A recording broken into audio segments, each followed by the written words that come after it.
All right. 1, 2, 3, 4, 5, 6, 7, 8.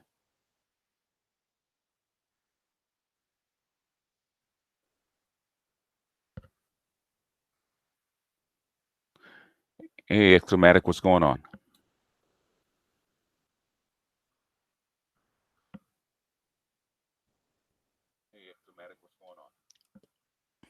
Yerp.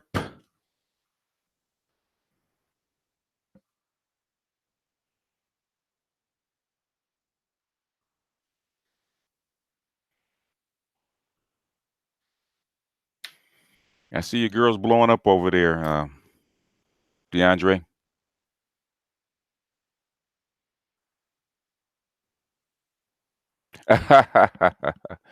Oh, you saw it. What'd you think?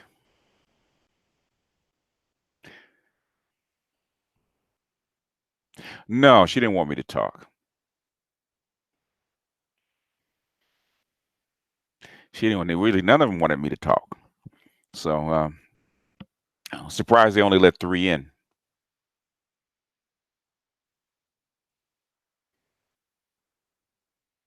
They kept interrupting me with questions, but they didn't think I could answer them. But then, as soon as they found out I could answer them, then they didn't want to let me talk.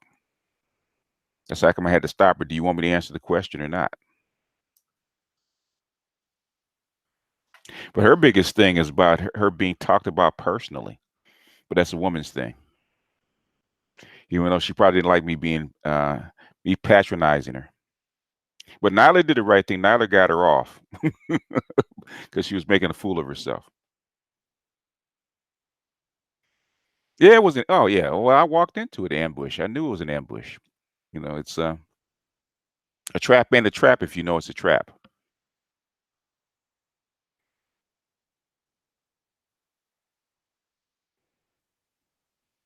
Hey, Char, what's going on? They thought it was an ambush. But the thing is, what they think is an ambush, I do that on a weekly basis. So me handling, handling 10 people at a time is not a problem. So them, what they thought what they were doing ambushing me was nothing because I've been doing it for 2 years on YouTube.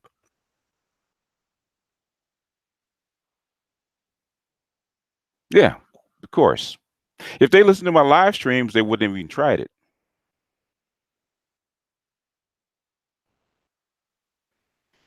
because you guys give me more a bigger run for my money than they do. Because what the thing is that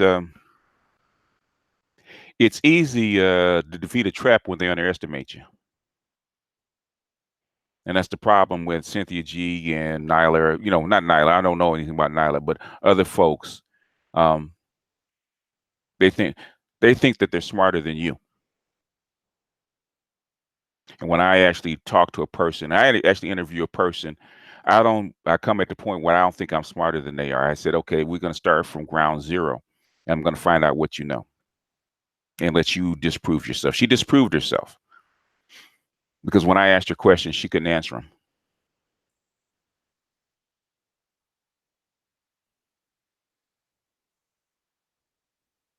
Oh, you had Nyla on your show?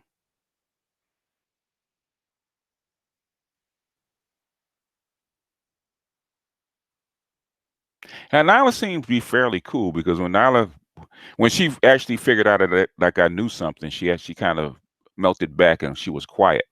She even stopped homeboy from embarrassing himself because as soon as he said he was a student of history, I said, oh, he stepped on a landmine.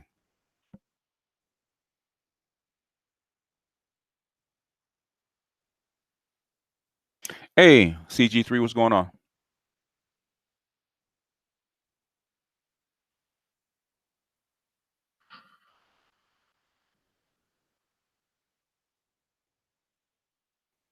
You know nothing, Jon Snow. uh, See, well, a lot of people underestimate me because uh, I don't push myself out there like, say, Jason Black or somebody or Tariq Nasheed or anybody else like that. I don't push myself out there, so they underestimate me, and that's their problem. So when they do shoot questions at me, I have an answer.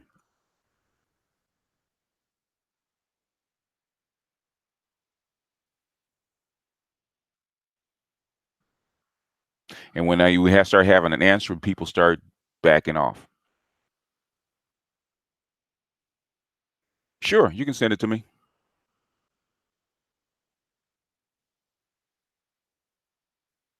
Is it up on your channel, or is it in your vault?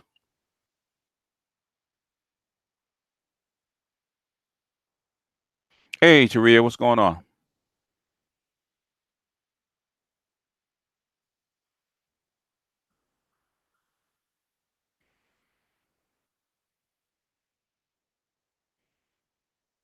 You at work, Artisan?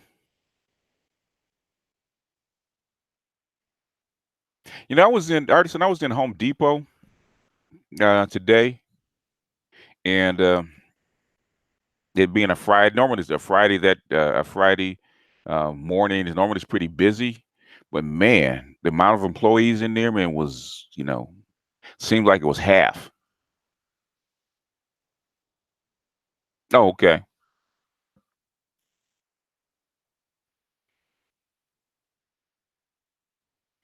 Oh, how did you get smited? How did you get smited by the YouTube guys? What did you do?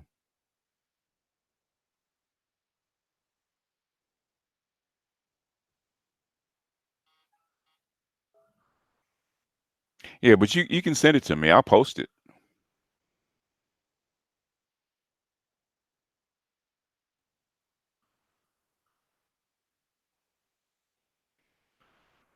Oh, that's Wilsonian talking about the petrodollar. Petrodollar's all but dead.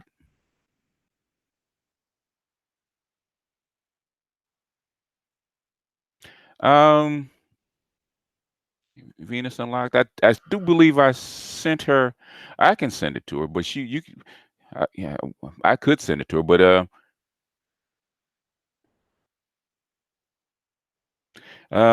she should send it to you, Char, because nobody's going to share emails if you don't. Nobody wants is going to make your email public, so you don't have to worry about that. We don't uh, we don't dox people.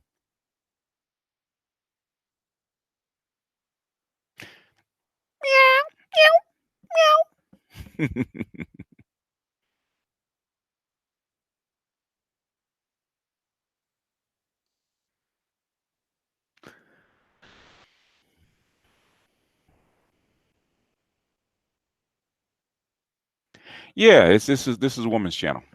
So if a woman wants to vent, this is a place she comes to vent. Basically the when you go over on the IBMOR channel, that is hostile territory.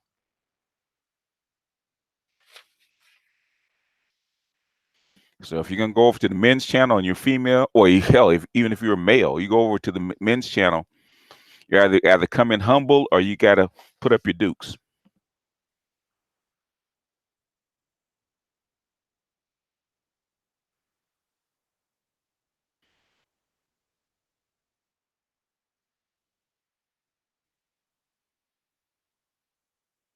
Yeah, I was, because I was just to really talk about what I saw today in Home Depot because I was actually looking for a multimeter, right? So I searched for it before I went. I searched to see what they had. I went online to see what they had, and the app not only told me what it was and the price, it always told me what store where it was at and the aisle number where I could find it. So when I walked right in, I walked right to it. Didn't have to talk to anybody. The only thing I had to do was actually get somebody to unlock the cage so I could actually get it. But the app told me the aisle number. So I walked. How you normally have to wander around trying to find things in your big box hardware stores. Man, the app told me exactly what aisle was on. It was on. So I went right to it. So basically, man, it's gonna be a game changer. There's so much stuff coming out, man. Jesus. And it's coming out so fast. It is coming out so fast. I got a multimeter because I woke up yesterday. Woke up, yeah, yesterday. I got up late yesterday, and I went out to turn the key in the van, and nothing. So the battery had died. So I don't know if it's just the battery, something discharged the battery, or I have a bad alternator. So if I have a bad alternator, the only way you can test for it is with a multimeter, which I didn't have. So I got a multimeter so I could actually see if I need an alternator. Hey, man on the wall, what's happening?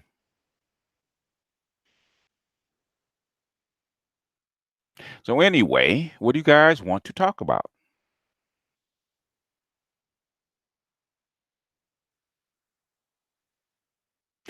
Yeah, we don't do cupcakes. We don't. So if you're gonna say something, we do challenge what you say. Everybody gets challenged, even me. Even me. I put up a couple of things. What did I put up? I put something about from the foreign affairs about saving globalization, which is saying exactly the same thing I've been saying about the fourth industrial revolution. What the stuff that how they're going to have to save this global economy and the stuff they're going to have to do.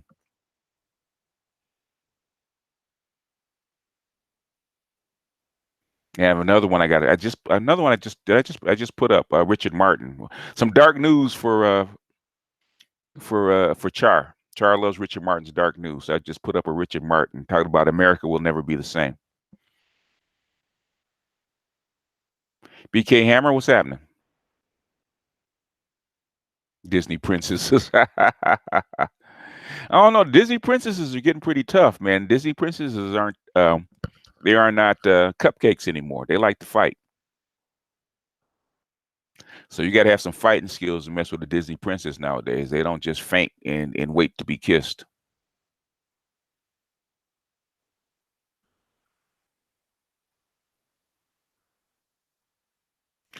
Um, I don't know. It depends. What do you want to bring up? I mean, what I brought up two, I think. One, his conversation on Facebook because I thought it went right along with the gender war, and then the second one he did um, with the black fathers in the '70s about how the policies actually broke up helped break up the black family. It broke up all families, but especially the black family. And I thought that was cogent, especially when he put in what Antonio Moore said. So it went right along with the other gender war stuff. He said it was part of a bigger piece. I'm trying to get him to put up the rest of it, but he said it's a longer piece. He's still working on it. That's probably another piece that I'm going to put up by Tim Wise that I've been saying I was going to do for about a year, which is called "Is the Sisterhood Unconditional?" About how white women stole the goodies from the civil rights movement, and basically almost how black women actually allowed it.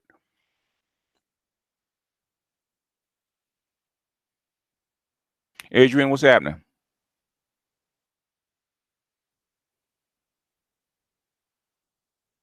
Adrian sent me something. I'm trying to remember what it was.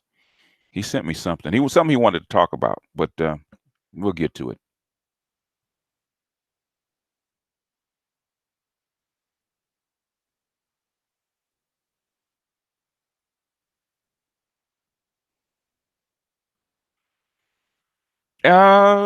Africa is not heaven. Um, it's home. It's not heaven. It's nowhere near heaven. Okay, because um, it is underdeveloped, and Africa is more like would be more depending on where you are. Would be more like America, say, like in the '50s, where the rural areas are still underdeveloped. So it is a strange mix. Anytime you go to a place and you see water towers, you know that you're in a developing country.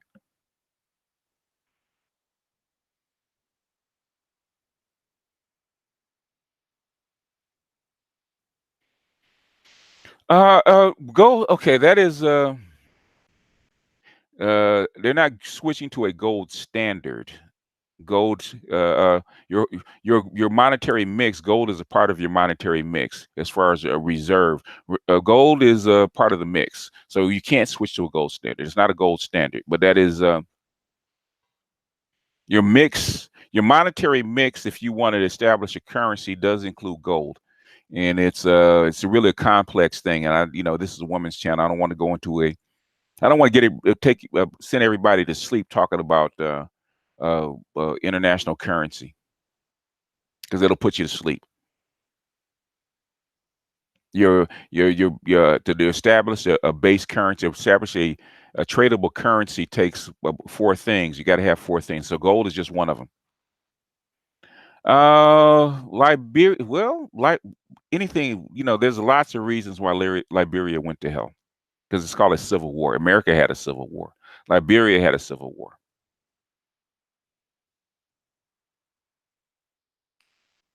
You know, you can say Europe went to hell with World War II and World War I and World War II.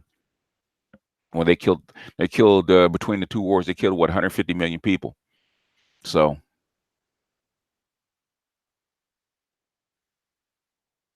oh, she came from the DRC. Yeah, it's underdeveloped. They're just starting to develop. And I would say in about 50 years, you won't recognize the place.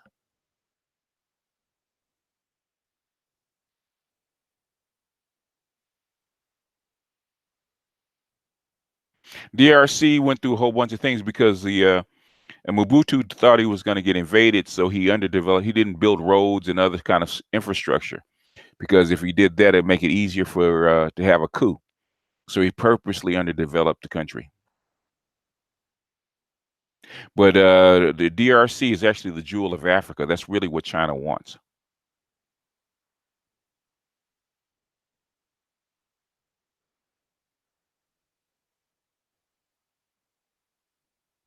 You found out that you okay, okay. You found out your man of 4.5 years has been cheating. Yeah, that's common.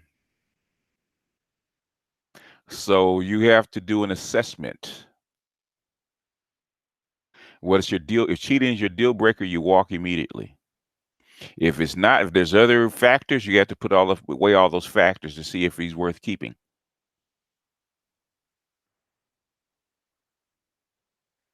If cheating is your deal breaker, you walk. You walk no matter the cost. I said, and Zero Kelvin for all the trolls. He says weapons free tonight.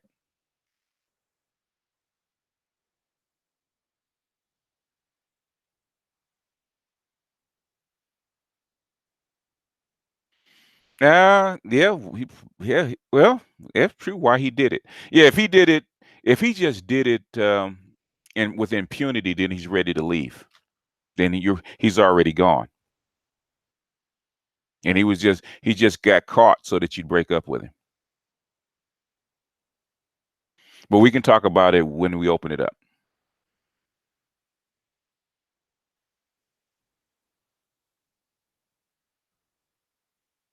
There's always corruption in the DRC. Always has been. Always been corruption in DRC. And Mobutu was a hell of a lot. From my understanding, it always depends on which side of the coin that you're on. If you're on a side of the dictator, then it's all good. If you're not, you're gonna have a shitty life. That's what happens. If you're in power, you're good. If you're out of power, it's no good.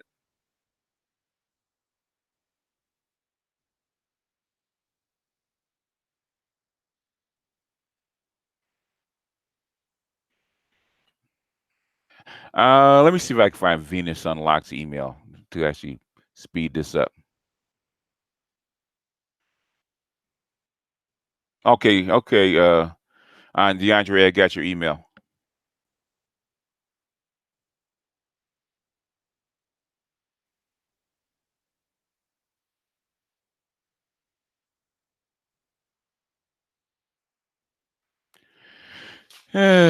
Let's see. See if I can find her uh, from last week.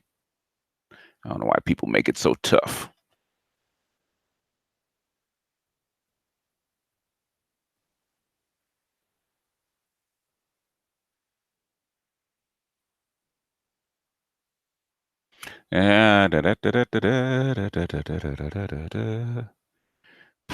I get so much email now on this channel now that I didn't before.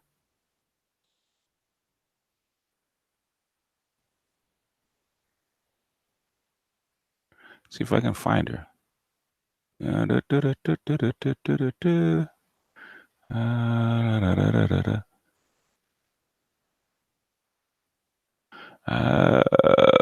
Nope, I can't find her.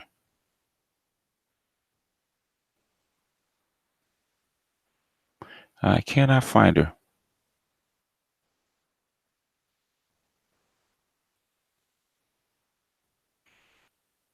I can't find her. All right.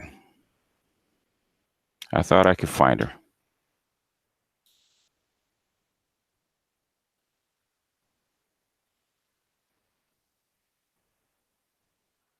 I thought I could find her.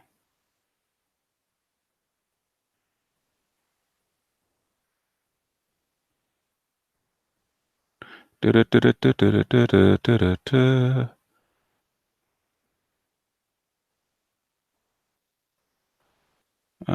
nope, can't find her. I thought I could.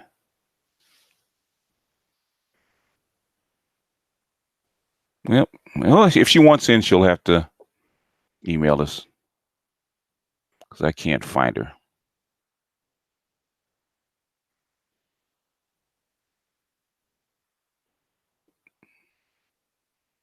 Nope, can't find her. All right, never mind. Never mind. Can't find her. Um, she'll figure it out. She will figure it out. Anyway, questions. What questions did I miss?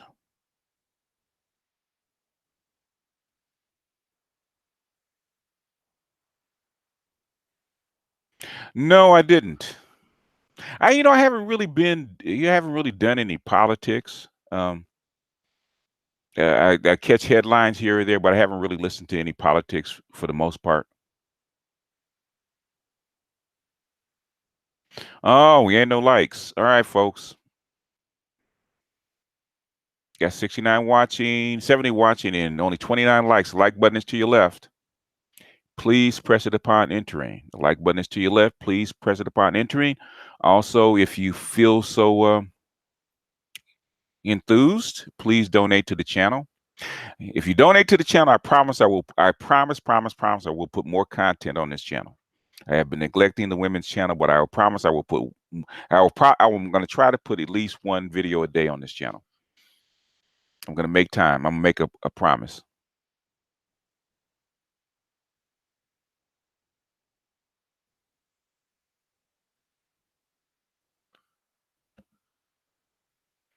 The only thing you guys have to do is if I put content on the channel, you have to at least make a comment and up or down whether you like it or not, because I have no idea what to put up on it if you guys don't comment, because sometimes I'll get sometimes I'll get a big rush of views, but it'll be mostly guys. And so and women don't, for whatever reason, women don't comment. Women only comment when they get mad. That's what I'm noticing. If they're mad at something, then they'll comment.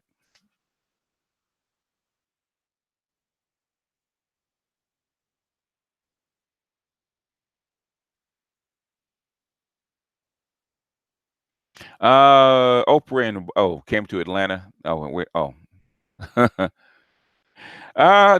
Basically the Democrats have to take the House. The Democrats have to take the House. Because if they don't take the House, the stuff that's going to come in the next 2 years, man, is going to be pretty bad, and nobody wants to clean up that mess. So the Democrats are really pushing to take the House, and they know they can't take the Senate, but they're really pushing to try to take the House back, and the Republicans are vulnerable.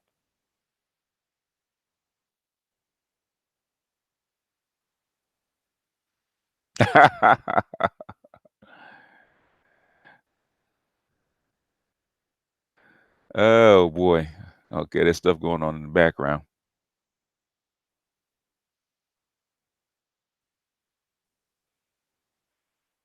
All right, folks, like button is to your left. Oh, I got my first hater. Very good. Very good. I wonder who it is. I wonder who my first hater is. Identify yourself.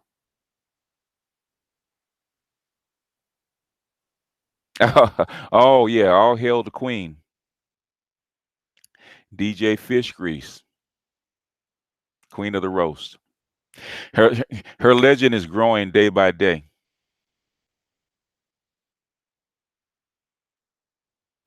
He is well, yeah, that's what he's good at. That's what he's good at, and people still buy it.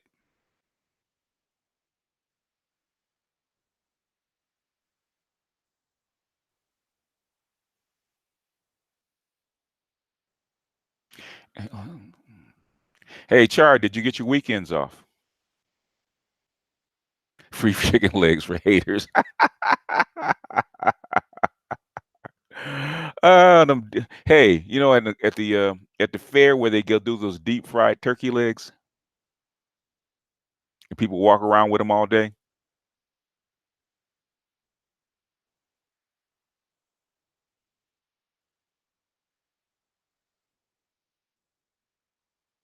JLJ, what's going on? Dalia, what's happening? Oh, you just finished it. Okay.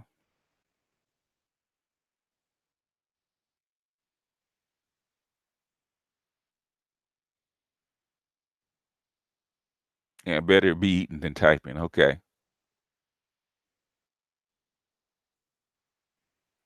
Who challenged me? I don't know anybody not lately. Nobody's challenged me lately. Not that I know of.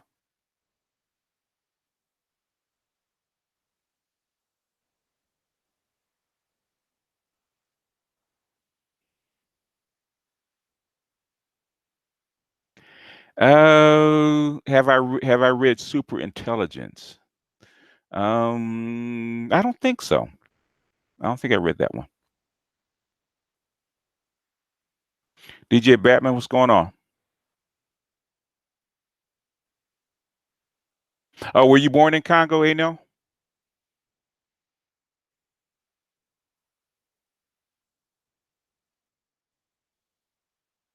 If it fry, oh yeah, if it fries chicken, it's so that's true. That was when I first saw that, man. I cracked up. Even my grandson, he's been playing it over and over again. Well, what they say is that they actually show it because it's difficult to actually get a robot to do it, but they're showing off what it's capable of. Yeah, they did open. Well, naturally, they're going to open up police stations in South Africa. They own South Africa. I keep trying to tell you guys. South Africa's part of the BRICS. That was the deal. Their deal was cut back in 2010.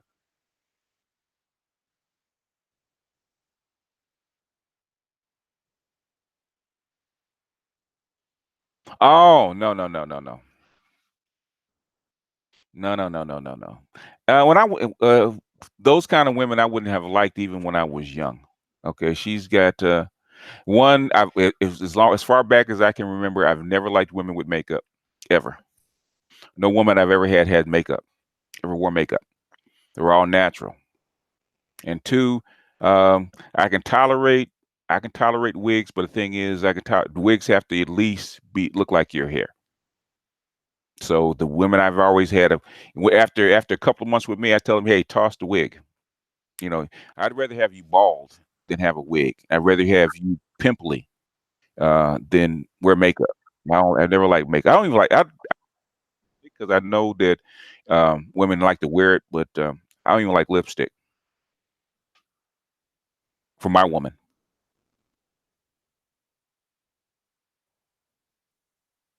I won't even have sex with a woman that has makeup on because I don't want that stuff all over my clothes. Oh, she had blocked me, but evidently she lifted the block. I like them natural cats.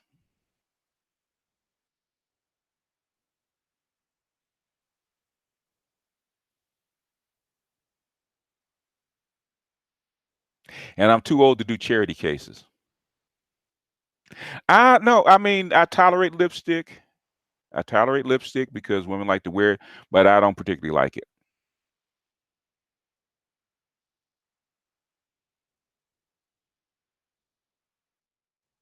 Yeah, I'd rather deal with a woman that's a 3 that's natural than deal a dolled up 10. I really would.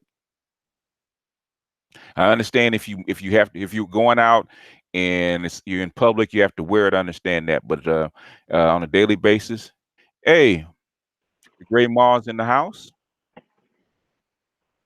and I'm gonna have to get to that budget.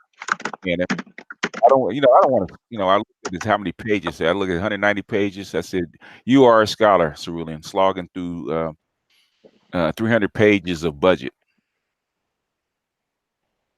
I know I'm gonna have to slog through it, even though I pretty much have a pretty good idea of what's in it and where their priorities are.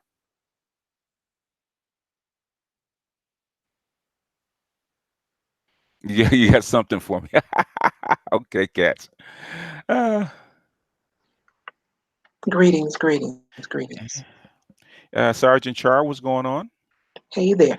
I'm going to mention page 57 of that budget, but Hmm. first I have a question. Yes, I ma'am. want to know what kind of man Hmm. makes videos, Hmm. yada, yada, yada. Makes makes videos that does what? No, Talk no. about stuff that they don't know. Hmm. And what What kind kind of of man? yes makes spreads rumors as a grown man? This is what I want to know. Yeah, we I want to said know. I said every man on YouTube does that. So take your pick. Char, me and Char gonna shame the shit out of you tonight. We gonna do Okay, some shame language. I heard that. Hey, hey, if I said it, I'll take it. But before y'all start, Hmm. I got something for BGS real quick. Yes, ma'am. Uh-oh. Okay. Hold on 1 second. Who's that a picture of?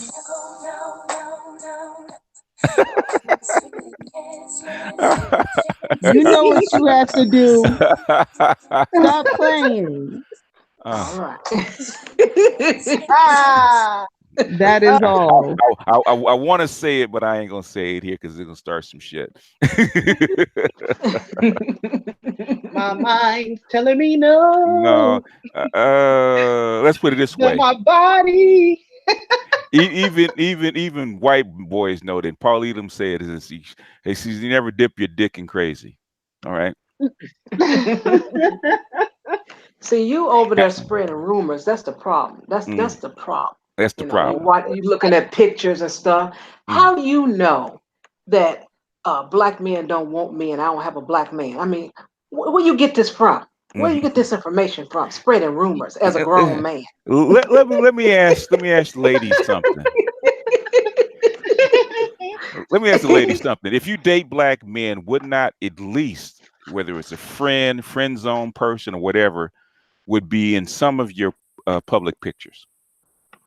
I Somewhere. mean, if you run up on 10 pictures Hmm. and not a damn one of them got a black man in it, Hmm. you ain't a black man. That's all I'm saying. I said I always told her I can only go by what has been was publicly out there and what I believe from that evidence. But she never said that she dated black. She never said she dated black men. She never said that. What do I gotta prove to you? No, well, Uh, the, if you want to prove me wrong. the part that I like that had me cheesing Hmm. was when she was like, something about respect. And you said, first of all, let's get this straight. I don't need your respect. That had me cold. I was thinking about that. And she's like, well, okay, yeah, okay. So you ain't got to, we not gonna talk about that no more, right? Right. Yeah. Mhm. Right, right. Because she kept saying, I don't respect the man that does this. I don't respect the man that does that. I don't so wait a minute. Hold on. Let's get this straight. I don't need your respect. And I was being because I was on some because I was on somebody else's platform. I was actually being nice. I had to be respectable. I try to respect other people's platform as much as I can. Mm. It was wonderful because that's the way I do people because I know their energy that they're bringing, Mm-hmm. and I just answer their question and ask them questions, and that's it. They get nothing else. Mm-hmm. They don't like that at all. Mm-hmm. And you were excellent. That's all I Mm-hmm. got to say. Because when she kept going on about herself, I said, "When are we going to talk about issues instead of about personal stuff? Or is that Right. is that all you want to talk about?" Well, I just want to know what kind of man spreads rumors. Are you the kind of old man that spreads rumors? I said, okay. I said, if I said that I'm an old man that spreads rumors, will that make you happy? So we can move on. Well, yeah, okay. I'm an old man that spreads rumor. Will that make you happy? Can we move on? Well, Mhm. hold up. When did you ever spread a rumor about her? You barely talk about her. Uh, every now and then, I'll give an opinion about what I think, especially if I'm doing a live stream, people ask me about it. I said, okay, this is what I think, because I've never seen her with this, that, or the other. And it has been mentioned that she has done other things professionally. Even Oh, well, she's kind of hinted that she's done things professionally with white men. yeah, but I've heard that from other people. I've never heard you say that. No, because I don't know. Yeah. I don't know. I just, I said I've never seen her with a black man, so I don't believe that she dates black men. That's what I said. You're She. going around spreading rumors. Hmm. I'm gonna have to write something for Christmas. I got the first couple of lines, and it starts with I was looking at pictures. All I saw was no. Scratch that. I don't have it together. Never mind. Oh, okay. I have the idea though what I'm gonna write. Okay. You get it. Let it marinate a little bit. I thought about it earlier, but I'm gonna put it together. It's gonna be a nice little Christmas routine. I'm gonna come on for Christmas or whatever that weekend Hmm. for the show and read it off. It's gonna be a beautiful poem. Okay. Oh, that gives me an idea, Char. If you do one, then okay, I gotta do one, and I want to do the 12 days of Christmas all day. That's gonna Hmm. be hilarious. You Hmm. don't mind if I No, no. on your poetry, do you? No. Thalia, if you want to join, you should have gotten the link, Thalia, I do believe. I don't know. You said, can you join in? You should have gotten the link. If not, email Char. But go ahead, Kendra. Go ahead, Kendra. That's it. I was just gonna infringe on Char's poetry for Christmas. Because if I do 12 days of Christmas, that's gonna be hilarious.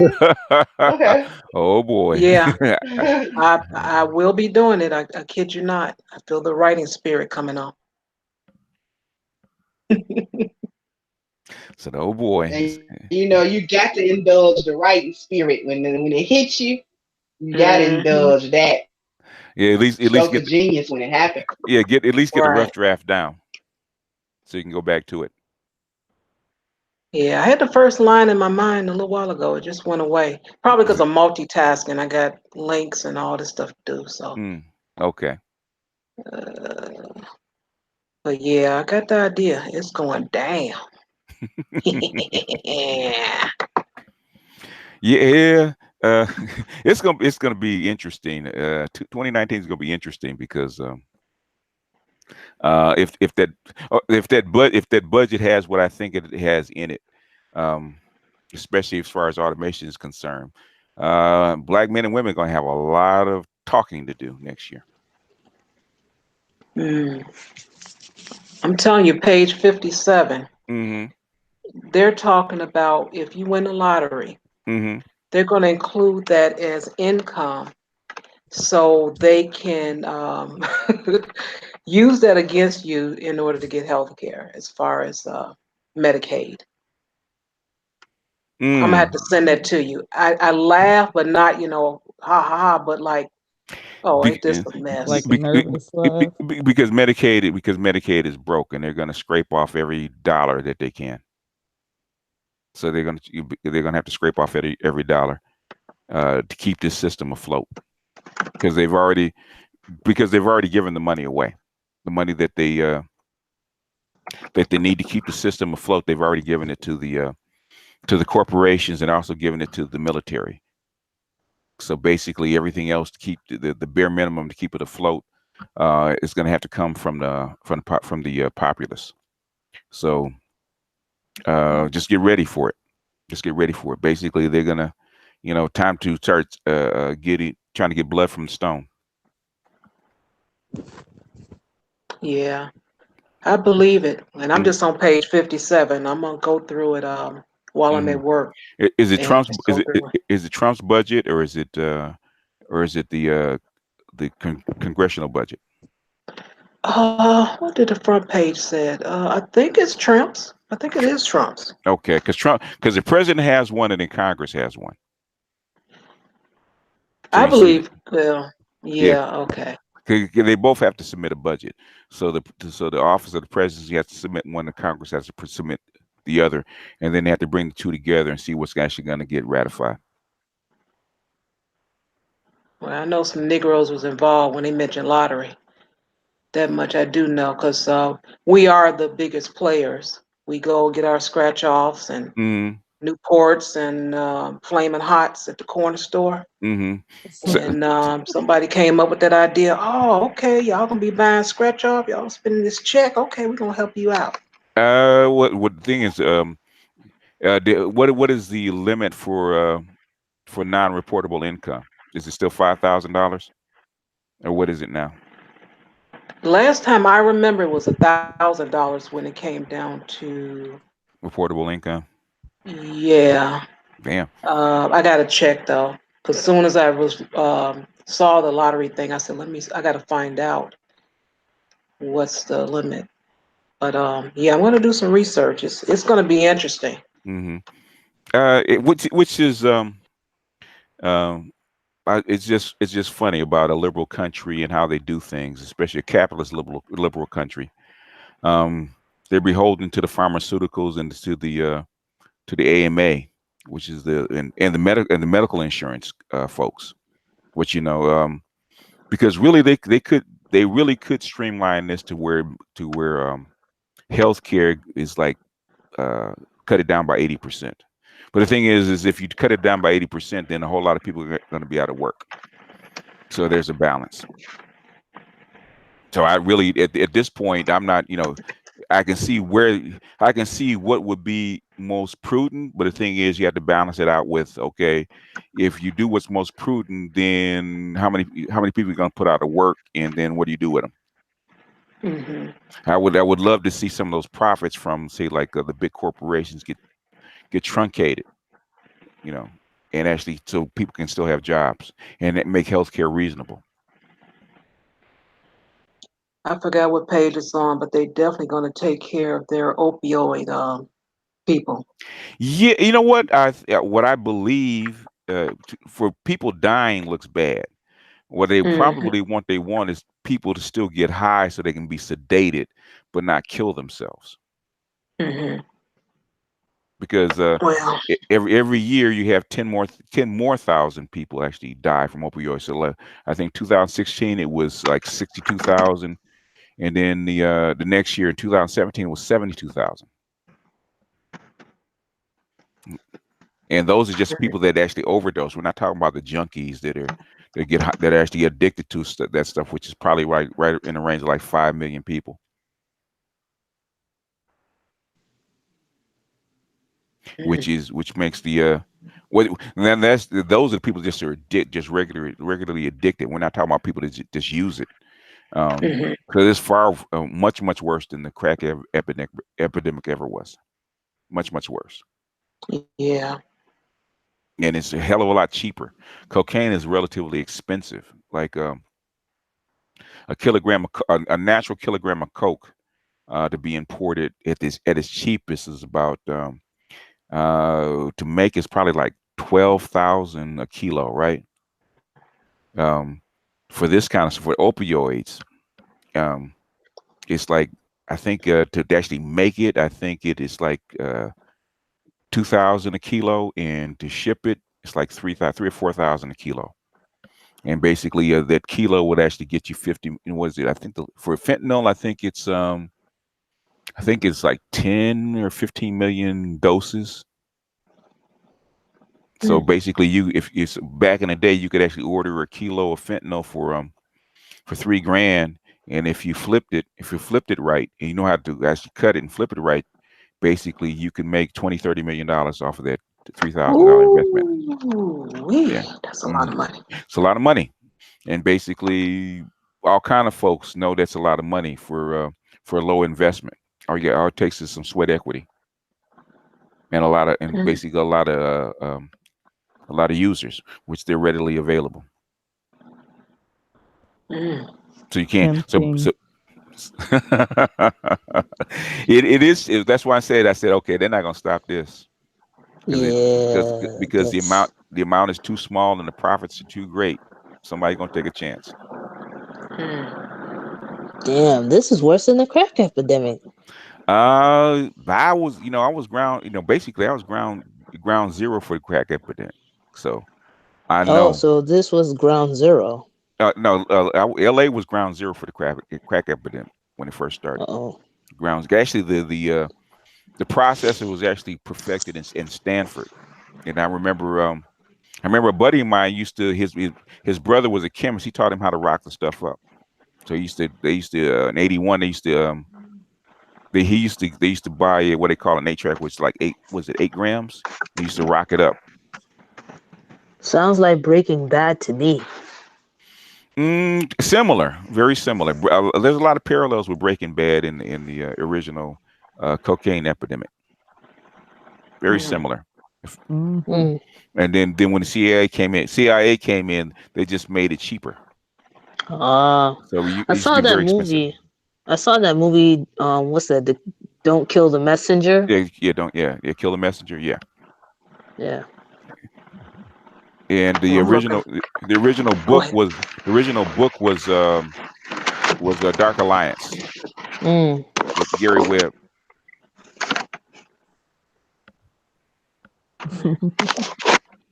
Well, I'm looking forward to covering this budget so we can tell everyone what's going on. Um, Yeah, it's looking grim. That's all I could say. The little bit I, that I did get to read. yeah. Well, I really don't have to read it to know what they decided. I kind of told everybody what they decided by the way where they pushed the money. So I said that they only had one or two ways to go: either protect your domestic economy and protect your people, or try to hold on to your international position. And Mm. they decided they want to hold on to their international position. So the domestic economy is going to have to suffer. Well, it's So like now, it's like Mad Max now. it hopefully it doesn't get that bad. If I was trying to tell the folks on the other side of the fence, y'all be careful, okay? If you're gonna swirl and you're gonna be on the other side of the fence, especially if this stuff plays out wrong, you don't want to be caught, you know, out amongst the English, okay, with no backup. Yeah, Mad Max. I think Africa's looking better and better by the year now. Well, yeah, we've been saying that for Jesus. When we started saying that, we started we started saying that back in the early '90s. Mm. It because we expected this. We actually expected this to come sooner than now, like 20, 30 years ago, and Mm. and we figured if you ever want to get a taste of what could go on, read the Turner Diaries, Mm-hmm. or listen to the Turner Diaries. I'm sure it's on tape somewhere now. If you ever want to get a taste of it, so a lot of in fact, I put that about ABL. I said. I said because we were talking about the the synagogue and the bombings and stuff like that. I said, you young man, why don't you listen to Turner Diaries and get back to me? Because if Turner Diaries don't scare you, nothing will. Mhm. Because that's what really scares the black folks, as far as them uprising, doesn't really scare the United States, but the disaffected white men do. Really, they really do. That's who they're really afraid of. It ain't us. Mm-hmm. What they're afraid of is that if we get started, then we're gonna cause the disaffected poor white men to actually get started. That's what they're Mm. afraid of. So that's how come they suppress us first. So I'm saying if you're married to another and you're out there in their neighborhoods, I'm saying be careful.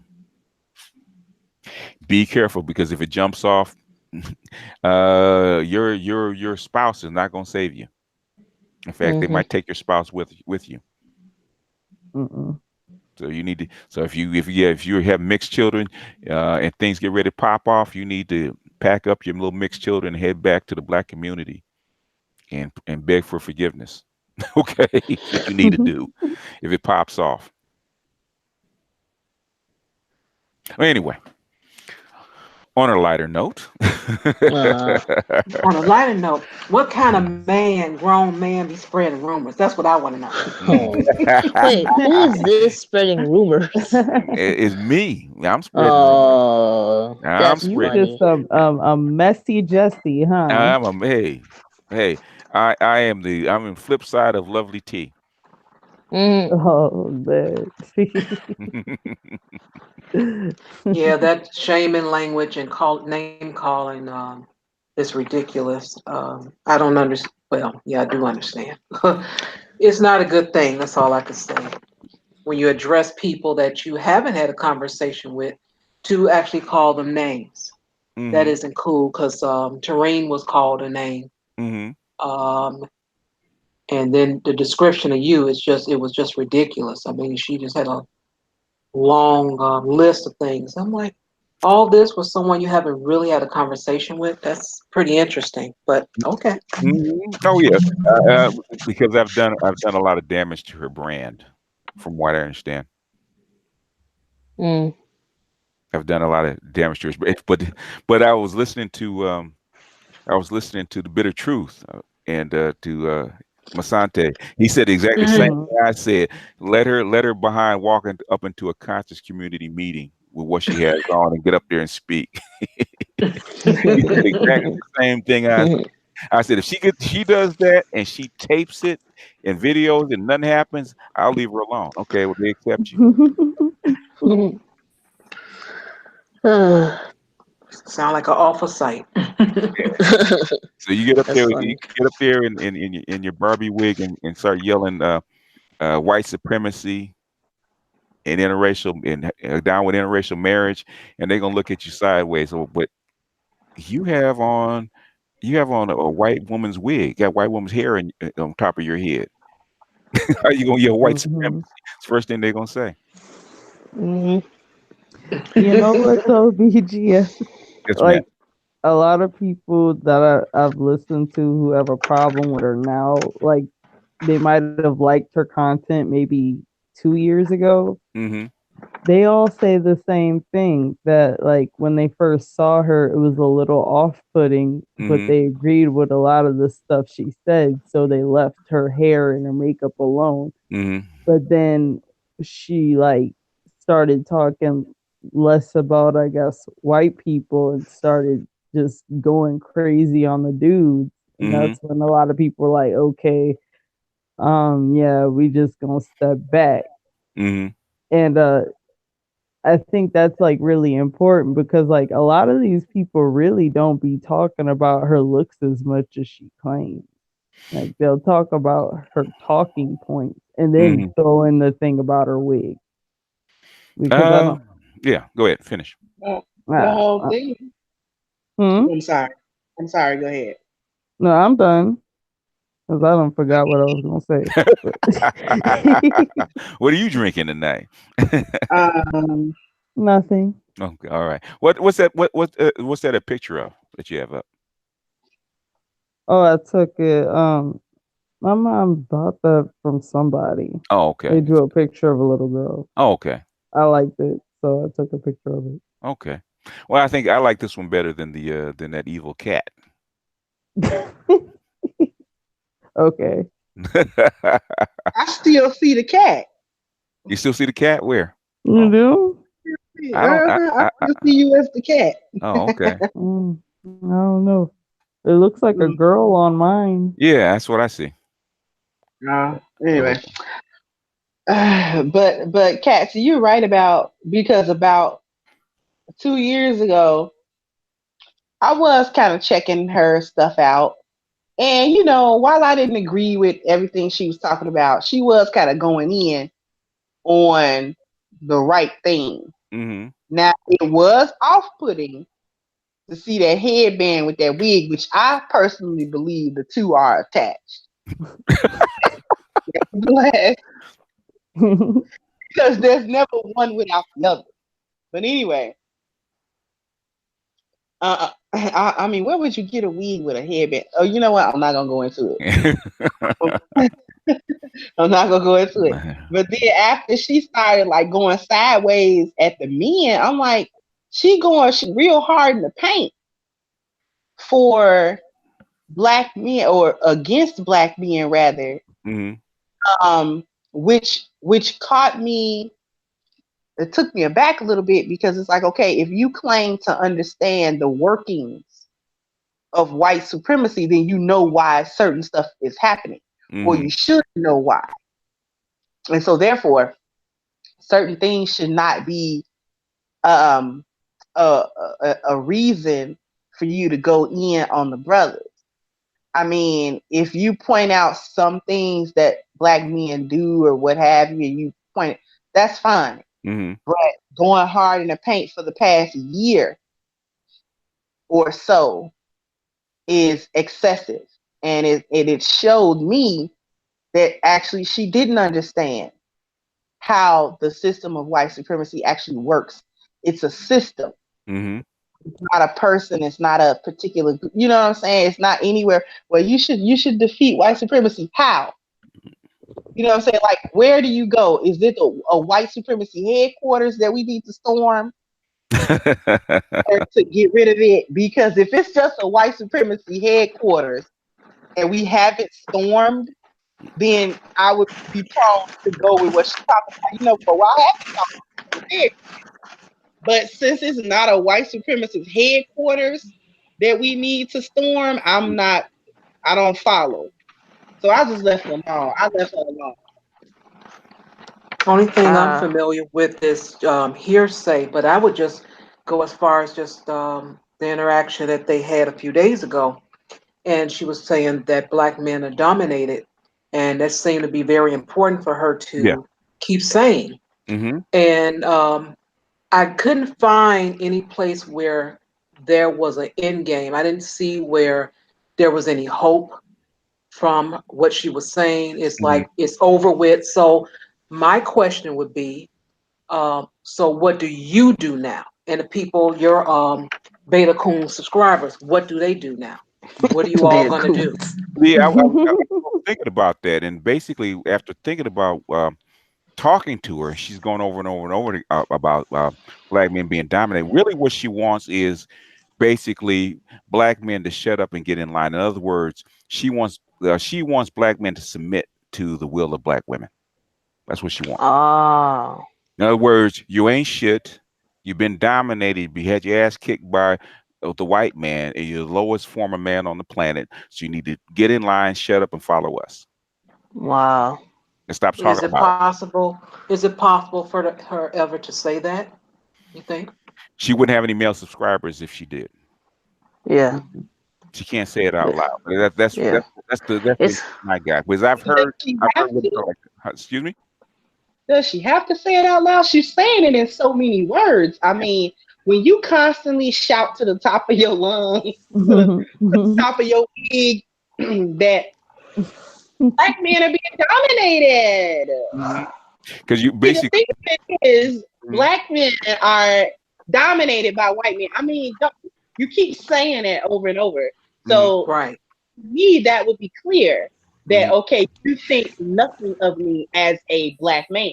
Mhm. So, why am I dealing with you at all? You think nothing of me. Mhm. Yeah, It's over with, that's what it sounds like. And then my next question, what happens to you? What's your decision, your subscribers' decisions, your family decision? You all just have nothing to do with black men anymore? It's over with for you? no, What's Yeah. going on? what you want basically. Question to that, Char, is Yeah. also, I'm sorry, BGS, Oh, go ahead. but my next question to this is also, where is this 10-point plan to get rid of white supremacy? Since black men haven't done it, they're dominated by white men, they're licking the boots of white women and they're not shit, but they should be fighting white supremacy, but they haven't because they're weak. Mhm. Then I'm sure you, queen of all that is shiny, have a 10-point plan of how to actually defeat white supremacy. I know you have it because there's no way that you are counting on the very men that you say are dominated and aren't shit. I know you're not counting on them to be with this plan, correct? Right. And then I'm pretty sure it was switched up to, oh, I'm not going to give you an answer. You're men. You're Mhm. supposed to do it. You're Mhm. supposed to know everything. So we're just talking in circles, week after week after week, video after video after video. Mhm. That's where Exactly. it be going. Hmm. With no solution and no point in the solution, which actually brings to mind the points that other people say are like, oh, say, okay, so you're in this for the monetary gain, because you're certainly not in it to receive a solution to anything or to go about actually building a way out of this, what I'm saying, for your part. Mhm. So this is all about Patreon and Mhm. whatever the hell else, if she get, I don't know what money she get. But this just seems to be what this is all about. It's just here to get some money, to get on the camera, say some controversial rhetoric, Mhm. start a bunch of bullshit on YouTube, but we're not gonna actually go into a solution. If someone's not talking about how basically black men need to kiss black women's asses Mhm. to move forward, then we ain't talking about nothing, according to her. And that's the part that gets me, because if you want the men to be in the leadership position, how is it that you're going to make the prerequisite where we're not going to follow or submit unless and until you actually defeat white supremacy? Mhm. I can't even get into it. I can't even get into it. It, You're it gonna be a drives me. dead It drives ass. me. That's all I can say. It drives me crazy. Because they give you an impossible task, so you can't meet it. So when you can't meet it, you have to accept defeat. Basically, now that we know that you ain't shit and you're really not a man compared to all the other men, give me your balls and put them in mama's purse and follow me. I would like to Basically, ask the other people. So you guys agree with that? So you guys will never, you're not interested in having a man. You all just gonna die together, saying that black men are dominated each year, right. each decade, till you And get see, about 85 years old and still saying the same thing over and over again. Black men were dominated. They weren't nothing. And life is over. I She'll mean, probably come on. sound the same at 80 Uh, she does now. and this is why I covered it in my video at least a month or two ago, maybe 2 3 months ago. I don't know. The money, power, respect, Hmm. and I addressed it. I addressed that concept when she was on that other panel with Zaza, Hmm. Mhm. and I like the fact that Zaza checked her, Hmm. even though I don't agree with everything that Zaza talked about. Hmm. But she did check her on that panel right when she said it. Like, okay, I can't sit by and let you just run roughshod over our brothers Hmm. like this. You know what I'm saying? And I really appreciated her actually not letting her get away with that on a mixed panel where there were at least three other women, Hmm. and no one thought to say anything except Zaza about it. And, you know, if black men, like I said in the video, if black men were right today, Mm, say, you know what, we getting up right now, we gonna go destroy white supremacy. We'll be back in the afternoon after it's done. Now, all that we need from you guys is a little bit of support. We need you to get get our arms ready, mm, and we need you to get the vehicles gassed up. You think you can do that by about 5 o'clock this morning? And you sit and complain, why I gotta get the guns together? Why I mm, gotta gas the vehicle up? And why come you can't do it? And why come we gotta do? If you're gonna do that, and they go out and actually defeat white supremacy, what makes you think that you're the one that he needs to reach back and get? You mm. didn't. Mm. He needed you. So why would Right. he reach back and get you for the reward and to reap the spoils of war? Why would Mm, he do that?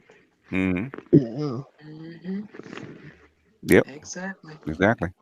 I've seen it. I think yeah, I've seen her before. Like before I met you guys, I seen her with when she had this other dude trying to attack Tommy Sotomayor. And I Mm. was like, who is this? But she's spewing out the same rhetoric like she did from way years ago. So I was like, this is nothing new. And I was like, for a woman who says she's wanting to fight white supremacists, she's actually enabling white supremacy ideologies. Yeah, she is. And W- w- like that's like it's just shooting yourself in your own damn foot. Like, really? Yeah, But, yeah. common I, sense is not in her mind. yeah, saying that you can hear that from a white man, from a racist white man. Oh, black nigga, you've been dominated. You know, Yeah. yeah, basically. Right. Yeah. Please. It's gonna Yeah, be and so some is empty everybody else. beds. What's your point? That's what I told her. I said, "What about everybody else?" Well, they still have their they still all the other groups, even though they've been dominated, they still have their communities intact. So I said, like whom? But black men don't. I said, so if you go to Ghana, those black men aren't they black men? She said, well, yes. Isn't their culture and community still intact? Well, yes. How about Kenya? Yes. How about Tanzania? How about Ethiopia? How about all those black men? What about them? Well, I'm talking about here. Same thing Obsidian says. I'm talking about the folks in America. I said, well, do black men have a country in America? Mm. No.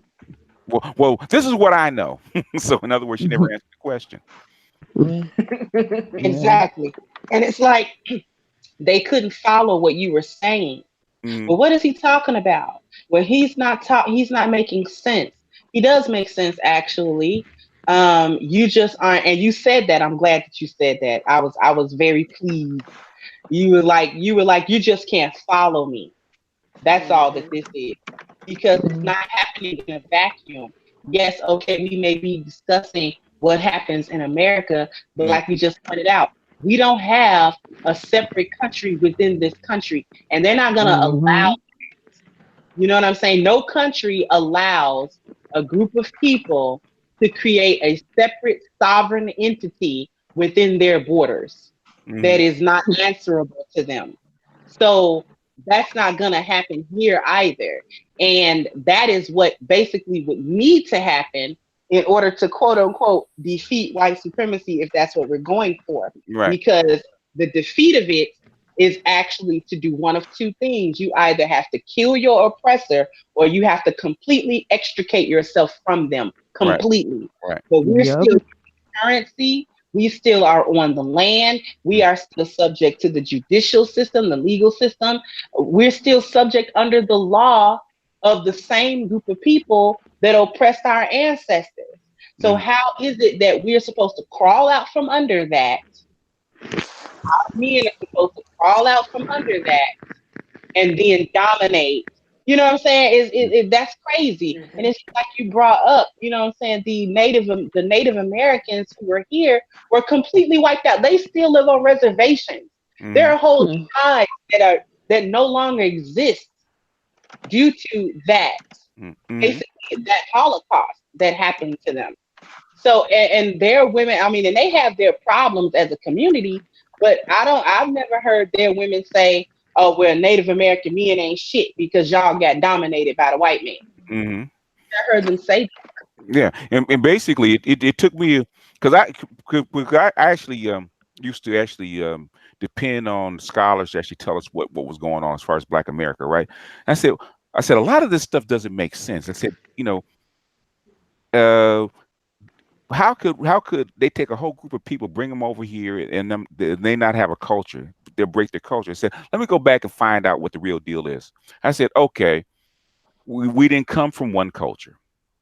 We came from Africa is not a black land where everybody has one culture. It's not a monoculture. It's thousands of different cultures. So you brought people from all over, from separate cultures, then brought them over here. So basically, black people had to develop a culture under stress, which is what Monahan was trying to say. Okay, you develop these people's culture under stress, and basically, uh, uh, black culture is American culture. Just like the Dalits in India. Dalits don't have their own culture. Dalits have an Indian culture. They're just at the bottom of it. We are the permanent underclass of this culture, and it's hard for black people to get their heads around it. That okay, no, you don't have a separate culture. You are American. You are in American culture. There is no separation between white culture and black culture. They're intermingled. They always have been, and that's what people don't understand. You basically you learn the same history, listen to the same songs, do the same dances, you eat the same food, you drive the same cars, you speak the same language. Your culture is American culture. And if you go to the continent, when you first go to the continent and you mix in and find out, okay, as soon as you land, say a small country like Ghana, which is very small, as soon as you land, you find out that okay, all Ghanaians aren't the same. They don't have one culture. They have six different cultures with six different separate people, and that's just a small country. So what is the rest of Africa like? And that's when you start to understand that okay, there's more to this than what we understand. But as far as an African American culture, it's a um, completely separate thing. No, I don't think there's ever been a completely a culture made out of a slave culture ever, because most slaves come from one spot and they are actually captured and come from one spot, and then they get integrated into the culture. But the African Americans, because of the laws and because of the unique experience, never got integrated. It never got integrated into a main culture. So basically, it was you took a slave class, and a slave identity, and forced it onto black folks and had them develop a culture out of it. So naturally, if you do that to a group of people and it doesn't grow organically, guess what's going to happen to the culture? The result at the other end, it's going to be fucked up. So basically, we have a forced identity, we have a forced culture, and basically all the dysfunction that you see in our culture, see in our in our people, or it's because we have this developed fucked up culture. Basically, Monahan said the same thing. He went through three centuries of horrible mistreatment. What do you think the other side is going to be at when these people in the 70s are reintegrated? Of course, they're going to be fucked up. How do you correct it? How do you correct it? And Oh, that was America forced it on us, and it was America's problem to deal with it, because these are now your people and your citizens, and it's up to you to do what? Fix these folks, because they're you. They didn't come from someplace else. These are the people that were born on your borders that you mistreat, and they're going to, as long as they're here, as long as they're going to be here, they're going to be a problem with you unless you fix it, and it's America's problem to fix it. But anyway, I probably talked too long. you didn't talk too long. Okay. That was I think we interesting. have a plan. Someone has a plan in here. We have Hmm. the answer. Let me scroll up. I think it was GMT something. What's your name? GMT. When he said assimilate and then do something. Master them, and I don't remember the rest. I'm trying to find. I'm Mhm. scrolling up. Yeah, he has the answer. So I would like to hear this answer he has. Okay. He has the solution rather. It has a solution. Okay. Yeah, he has it. Oh, you have it. White America will, or the leaders would love to find out if it's actually going to work. He says, Yeah. assimilate to the rules of America, master them, raise your levels up, take over. These so-called Negroes don't want to do it. So-called Negro. Let me see. So-called. Hmm. Yeah. I'm going to explain that. That's yes. You got to Yeah, they explain always that. get Fake that. black people. Through So America, but Yeah. have you So-called. already assimilated? Like we're already assimilated. hmm Assimilate to the culture of Yeah. America. Yeah, Already done that. yeah. Master them. They've kept us from mastering um, any of the industries that we would need to actually control hmm in order to have power. See, I think people don't understand how the world works. And I'm not the brightest bulb in the box. I swear I'm not. You sound But like I it. mean, common, just common sense, though. Yeah. I mean, we would have to control these industries. I mean, civilization is built on a few things: who controls the food and hmm water, that who controls the education, hmm who makes the law, and how these things are enforced and implemented. And we don't run any of that. Oh, and who runs religion? Like we don't run any of that. Mm-mm. We run none of that. So how do we gain power in a place where we don't run any of that? Yeah. That was the whole key. Listen, hmm let me tell you guys something. hmm That was the entire key to why our slavery was so devastating, more than other forms of slavery that other people had been into, and even other Africans in hmm the Eastern slave trade. hmm When the other slave trades did not necessarily look to cut the people off from their culture and everything else completely. hmm Even though you can say, okay, take the Eastern slave trade from Africa to the Arabs. Of course, they integrated and hmm assimilated into Arab lifestyle and culture. You know, once you're there and you start procreating there, you're going to be them. Yeah. And that's just the way that that goes. But the reason why our slavery was so incredibly effective, even until now, the psychological slavery that we went into, hmm was because the cutoff was so sudden and Yeah. so complete. Yeah. You know, Because yeah, really, they wanted America because at the time of the slavery that happened, the slavery experience that happened with us, actually coincided with the Industrial Revolution, right? So you have right. so normally when you want to have slaves, you don't have enough manual labor. But in Europe, if they're industrializing, guess what? They have plenty of manual labor. What do you do with all these people? You ship them over to America. So basically, now you have white folk, well, poor white people that have been ousted from their lifestyle, needing to come over and make a new lifestyle, competing with slave labor Mm-hmm. and direct competition. So basically, they we have more white people than we know what to deal with, and basically the competition for land, space, and resources with this other class of people that we don't want, because we want America to be a homogenous white country. So, Exactly. so we want to oust that group, which they've been more or less trying for the last 200 years, and then for the last for 200 years they were trying to oust us, and then after 1945, okay, we can't oust them. What do we need to do? We need to integrate them. 300, yeah, 200 or 300 years after the fact. Right. Because, like I tell people, when the transatlantic slave trade started, there was no expiration date on that. Mm-mm. That was going to be something that went on for as long as they needed it to. Mm-hmm. And they would have been able to kill off all the slaves once that labor was no longer needed, Mm-hmm. because they were getting the men Mm-hmm.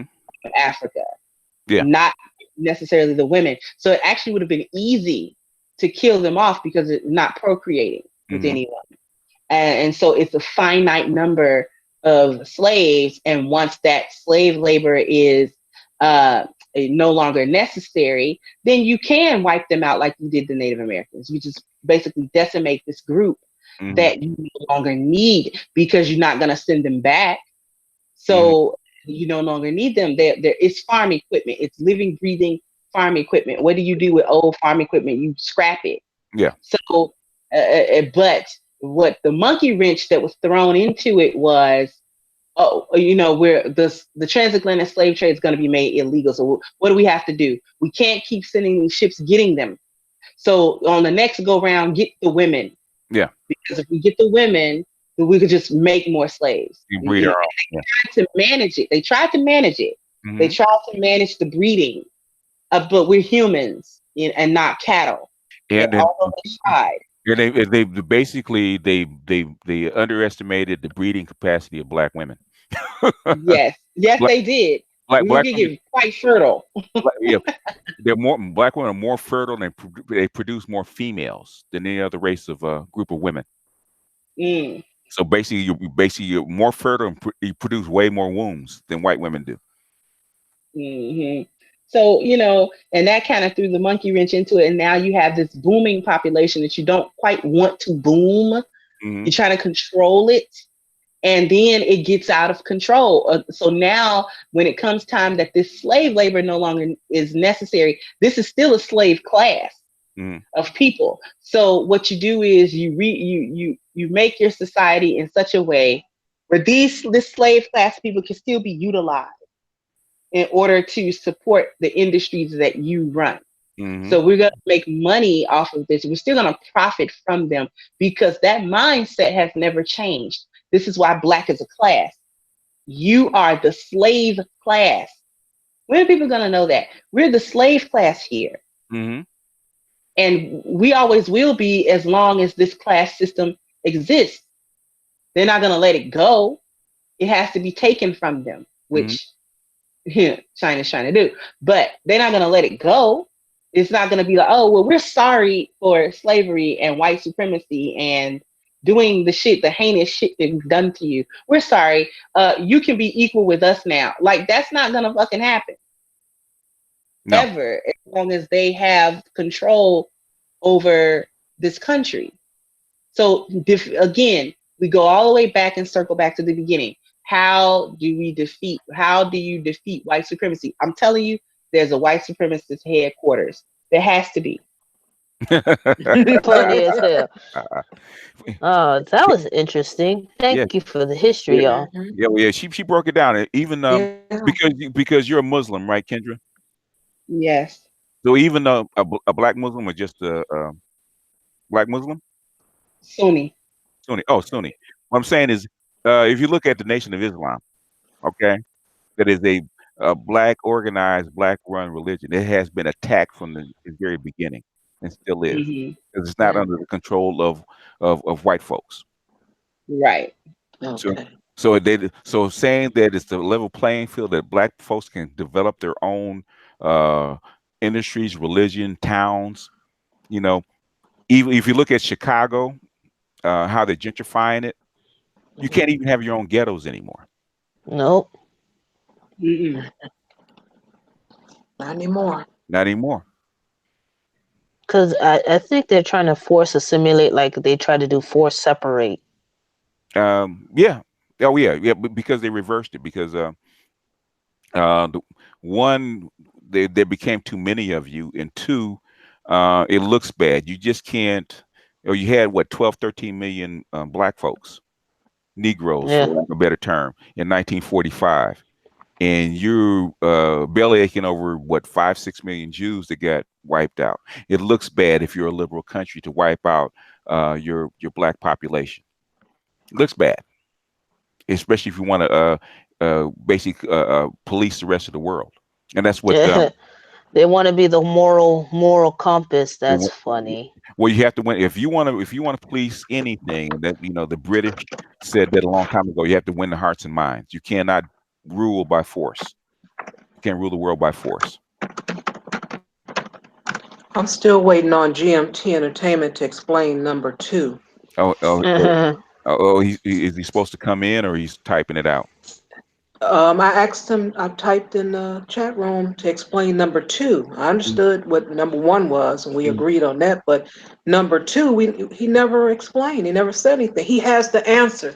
We need answers. Explain yourself. You'll be a rich man. Yeah, I Please want to. explain.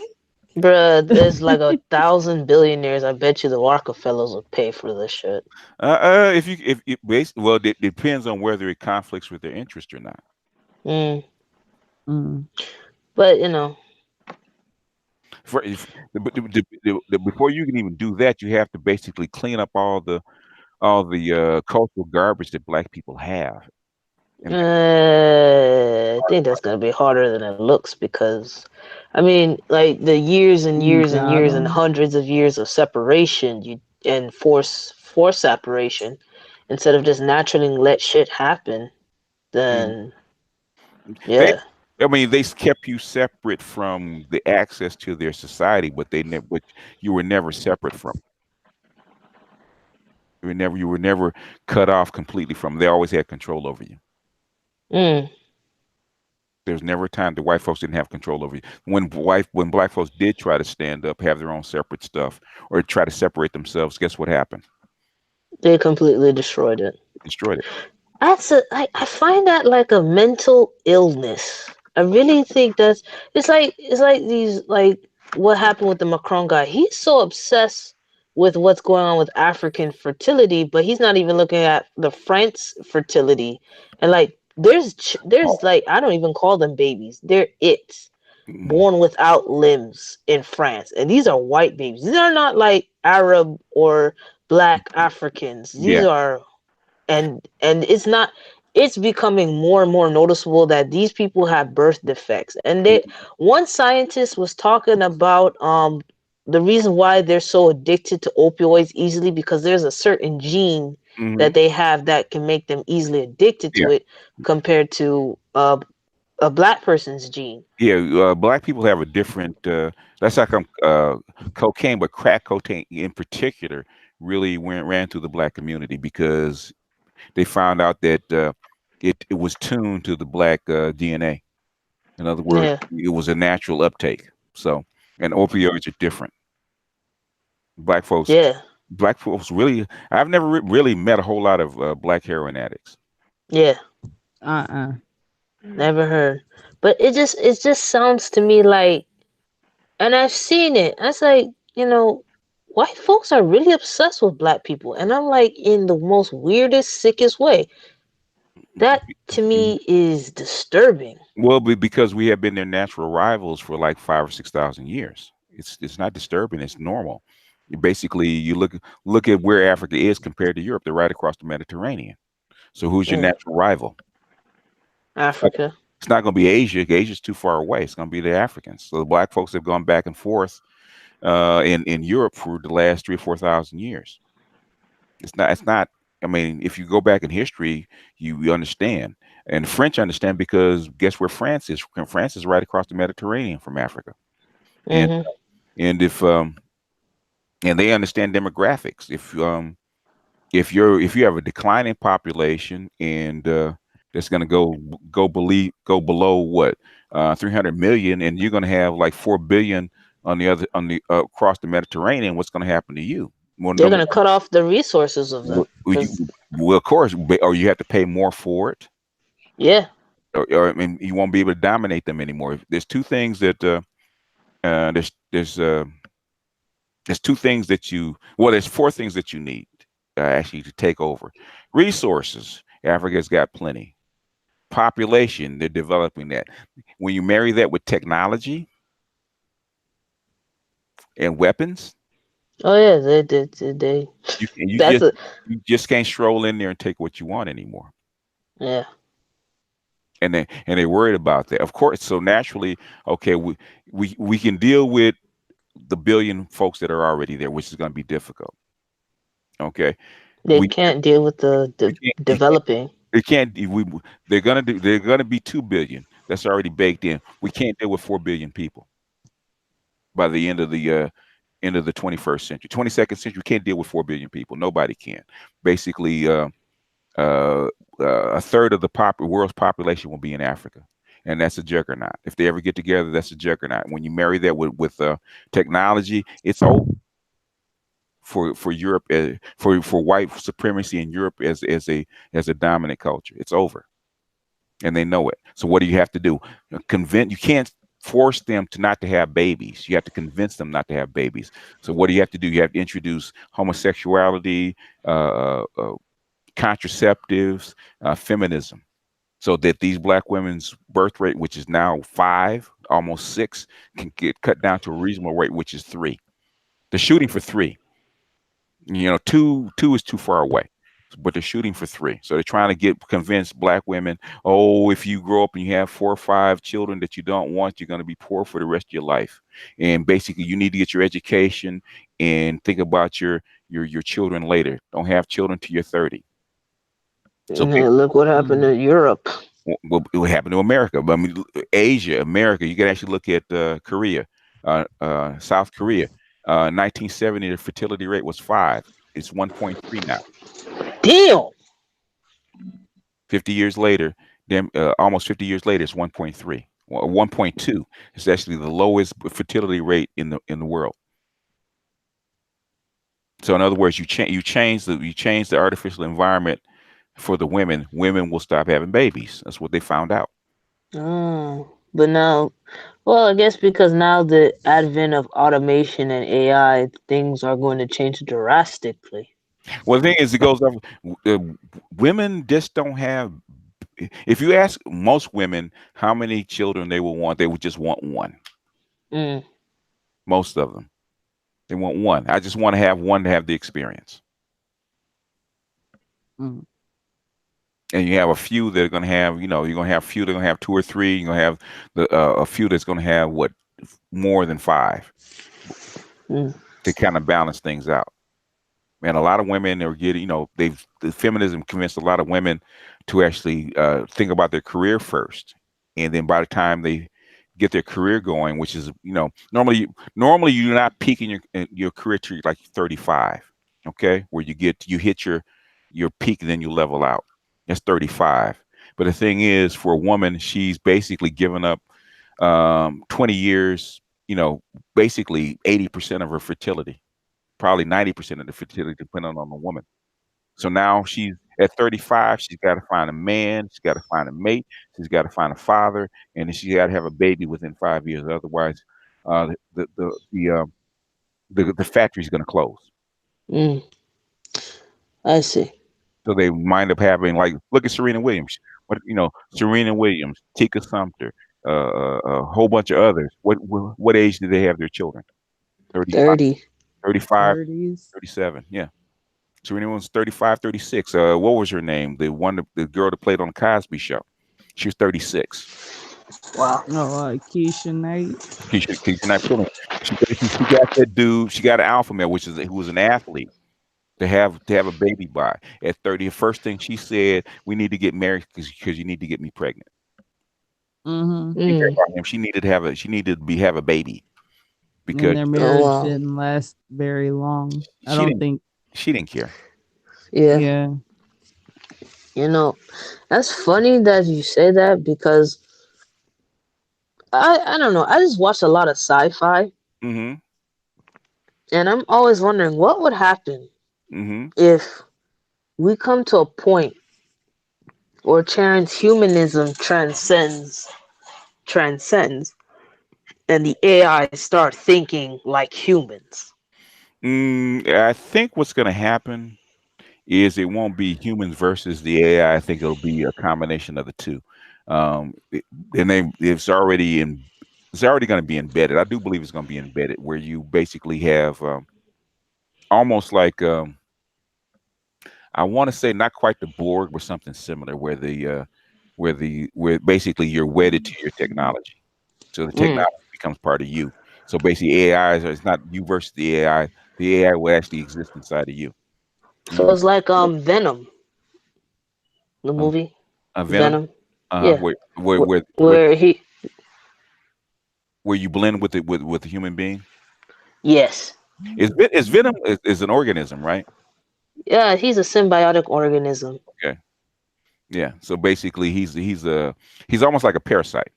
Yes. Yeah. He can't exist by himself. He has to exist with a host, right? Yes. Yeah. Yeah. Basically, I think that's where it's going to be headed. I think um like I said, uh I might actually put it up where they actually showed it in the I think it was either the last season of Fringe where they give you a peek of what it might look like, where basically human beings are actually grown and all the technology is embedded in the baby at the time, and you become pieces of the whole. In other words, your AI Mm. will not be will not exist outside of you, become one with it.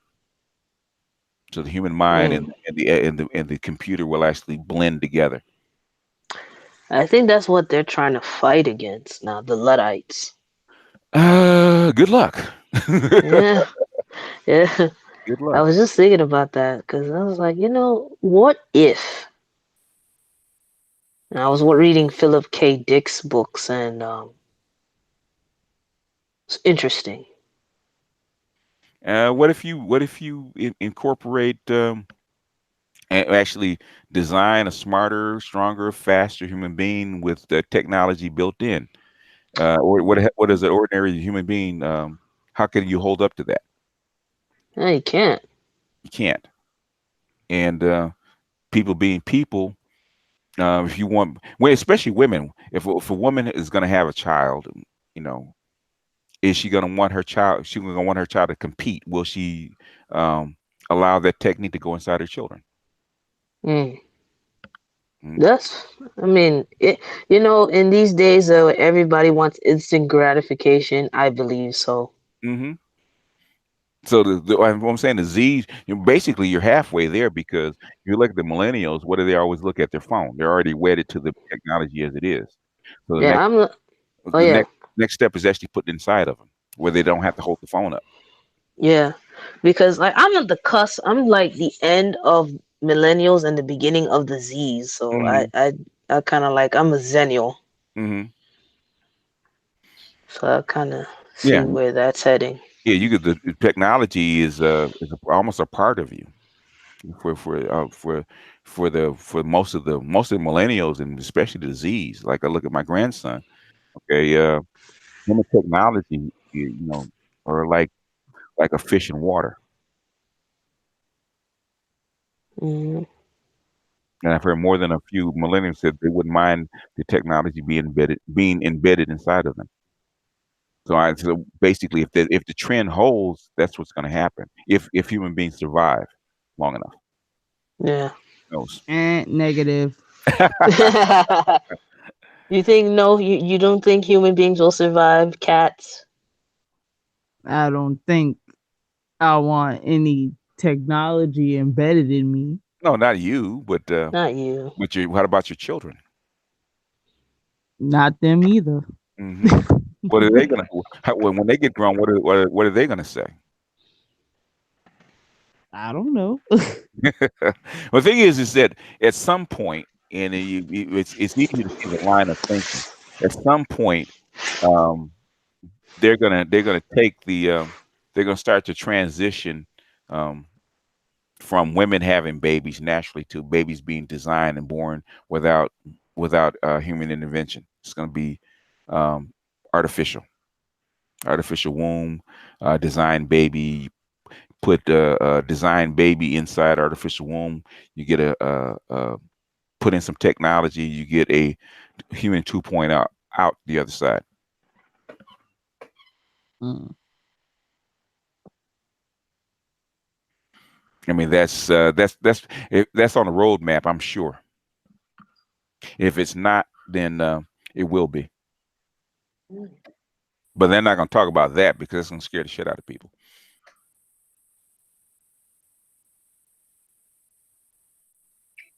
Wow. On a lighter note, On a lighter note, let's Well, see. I did Was have somebody one question. uh, So I don't know about y'all, but I just don't like the attack on the language that we use sometimes.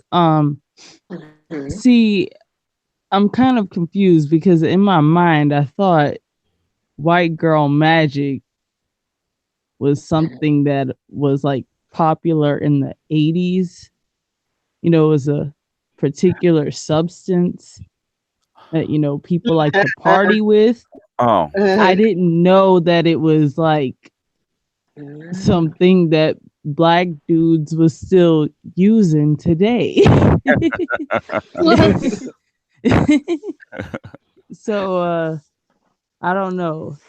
What I don't what's remember. y'all take on I that? don't remember them calling it white girl magic back in the day. It's the white lady. Well, the white lady was actually heroin. Oh, okay. It was heroin. If you use the white lady was actually heroin. Smack. Mm. Co- Okay. Cocaine was something different. But as far as the white lady or smack or uh, it used to be heroin. Okay. It wasn't white girl magic. This is it's just a take on black girl magic because like white people borrow stuff from you guys. Aren't they Mm, always borrowing stuff? Like, no Hmm. originality. No, and me and Dr. Johnson actually talked about that. We're actually talking about why that is, and their culture is actually developed from a very harsh environment that Mm, that actually punished um, mistakes. So basically, you it was hard for you to innovate um, because you only had one short growing season, and if you missed it or you messed up, basically your family and your village was probably dead. damn. Basically, you didn't really so innovation was very slow and very precise. Basically, you repeated what was done before, and if anything was new, you got implemented very slowly.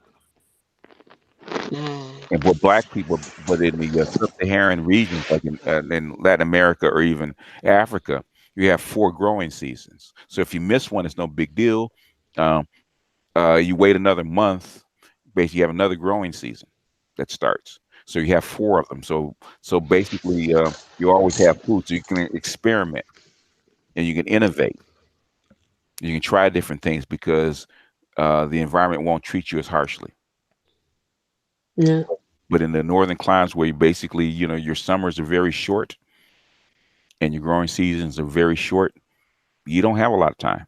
If you miss it, you miss that window. You miss that window mm, because mm, mm, because mm. your basically your spring starts in April and basically the end of your growing season is in September. If depending on where you are, so if you miss it, you miss it. Basically, if you screw it, if your crop doesn't come in, you're gonna die because not enough sun to actually grow that crop. And then when the cold comes in, the ground is frozen. What are you gonna eat? Mm. So you have a lot of so like the Germans, they're precise. They have very little imagination, but the thing is they're extremely precise. Repeatability is what they look for. If you look at white folks' music, it's always repeatable. They find a formula that works and they will repeat it and they'll keep Mhm. repeating it until they find another formula that works. They don't innovate, but they will borrow from somebody else. So if you look at all the music, white folks, black folks make all the mistakes, all the experimental music and all the different genres and different ways of taking it. And once they come upon a formula where black folks have, then they'll actually come in and take that formula and actually start repeating it, whether it's country music or jazz or swing or rock and roll or whatever it is. If you listen to white folks pop music, it still sounds pretty much the same way as it did back in the '60s or the '70s. What kind of music? Pop, Yeah. if you listen to rock and roll or pop music, you can actually listen to a song back in the '70s from white folks, and you won't know which era it came from. Damn, that's sad. Oh, I mean, if you've listened to it. um, Yeah, I was just well, I listening mean, to different um time periods have slightly different sound. The recordings will sound different, but as far as the music, it's very difficult to, you know, they're the way they update the music is slow. Like from hip hop and breakdancing, um, started in the 70s, and basically breakdancing and hip hop basically started in the 70s, early 70s, got perfected in the 80s, and black folks moved on to something else. White folks didn't even really incorporate it until what, the 90s and 2000s, Yeah, and they're still doing it. yeah. Do you know? I was reading something like I think it was like a I don't I gotta look it up, but somebody was like talking about NASA and like the space thing and like traveling to the moon and Mars, Hmm. and they're saying the perfect person to get there is a black person, particularly a black person whose bone density is stronger. Hmm. And I was trying to find that article, and I was like, where is it now? Yeah, without gravity to actually keep your bone density up, you start losing bone density Yeah, because your bones aren't set; they're a living entity. So if you don't if you don't need it, guess what's going to happen? it'll just crack. Well, it don't crack. Well, the thing is, it basically won't be replaced. Mm, In other words, start losing bone density to adjust to gravity, because your body will say, okay, we don't need this heavier bone, so we're actually gonna not replace as we lose bone density, we're not gonna replace it because you constantly cells die off and they're replaced. What happens if you don't need it? They they'll won't. dissipate. They'll dissipate. They'll use it for something else. Your your body's a living entity. It's not a machine that's fixed. Mm. So yes, that's interesting. And then also I was looking up on what's that thing called Drake theory? The Drake theory. I haven't heard that Of, the Drake theory is basically a theory of like chances of life living out in other solar systems and one. stuff. And they say that the closest galaxy we have to next to the Milky Way is Andromeda. Well, we have to really. You're gonna have to come up with a new technology to go Yeah, to go that, go that far. yeah, that's what I said. Mhm. But it's interesting. And the biggest, what I say is, it's easier to transfer um, consciousness than it is matter. So, but That's true. if it were me, you set up something on the other side, grow up a factory, develop a body, and transfer the consciousness to the body rather than actually Like Avatar, like like the that, movie like Avatar. like the movie Avatar. Just transfer the consciousness and not the body. Leave the old body where it is, and transfer the consciousness to another body. Mm, That way, you don't have to worry about keeping a body alive for 300 years or so that it would take to get to another galaxy. You just, okay, go to sleep. When your body's made, just transfer over. You wake up, you're in another body. That would make more sense. mm. Mm. That sounds like a good sci-fi novel I should write. Yeah, it should. I was actually thinking about it, writing something like that. Just out of curiosity, Thalia, were you a Jimmy Neutron fan? Yes. I figured.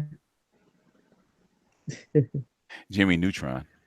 Yeah, that was my show Yeah. back in Nickelodeon days. That was the Nickelodeon Renaissance. Oh, okay. Is it? It's all about space travel, I believe, if I remember correctly. Yes. Because I was more of a Timmy Turner fan, but yeah. Yeah, yes. Carib says yes. Jimmy rocked. Okay, I don't remember. I don't remember him. Came out. I remember I think what's his name? Aaron Carter, like some little tween pop dude. Yeah. He's like the theme singer for for that You know, for the I don't theme know. song. I have to look him up. One of them. I'll ask my Yeah, daughter. It was like the yeah, I know he Justin was a Bieber of singer. like the early 2000s. Oh, yeah, I definitely would. Yeah, Most of my kids were grown by then. yeah, I heard of him. Mhm. I remember the Thundercats. I remember the Ninja Turtles, and what do I remember? Last thing I remember is what the Powerpuff Girls. That's the last thing I remember. Mhm. That was a show that I liked. Yeah, my youngest daughter actually liked the Powerpuff Girls. Yeah. It's the last one. Those are the last cartoons I actually remember. Um, Man, Powerpuff Girls was awesome. Mhm. now with the They grand tried to bring it back, but they got rid of like a lot of the main cast. So, now it's all the Disney stuff. Like my grandson TJ Maxx, TJ Maxx or TJ Maxx. Yeah. I'm not a fan of Disney, I'll be honest. I just like some of their movies. mm-mm. I liked Cartoon Network and Nickelodeon. Yeah. Disney, I don't know. I Yeah, like some of their movies, but no. it's they're like too homogenized. Uh-huh. Like even with classic Disney, I like Looney Tunes better. Oh Yeah. my god, Looney Tunes was awesome. I love Bugs Bunny and Daffy Duck when they argue. Duck season, Mhm. rabbit season. They still hold up after what they were actually made in what the 30s, Mhm. Yeah. 30 and 40s. Yeah. They did that whole thing for like 50 years because I think it ended in like the 80s. The Uh, original Looney Tunes. you can tell the difference between the new ones and the old ones. The old ones I are on better. Yeah, the old ones like the Mhm. old Tom and Jerry was good too. Like it's still classic. Yeah. Yeah, I said like me and my cousin when we were little who would be like who would be our best friend, and she said Mickey. I said hell no, not Mickey. It will always be Bugs Bunny. Bugs Bunny's the shit.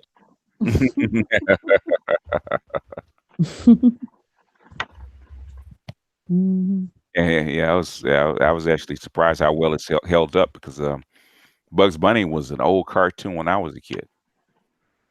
Yeah. Mhm.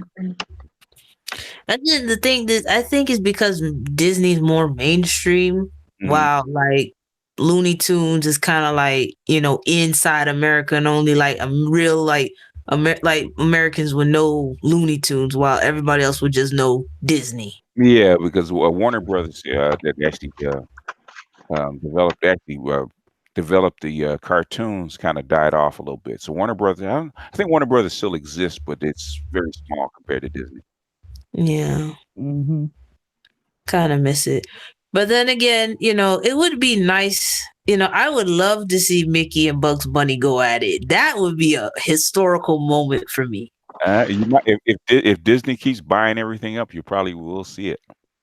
Mhm. But I like the original. I hope they just keep Bugs Bunny the original character he is. Like not like his his shape, yeah, but also his charisma, his way of doing stuff. Because he'll give Mickey Mouse a run for his money.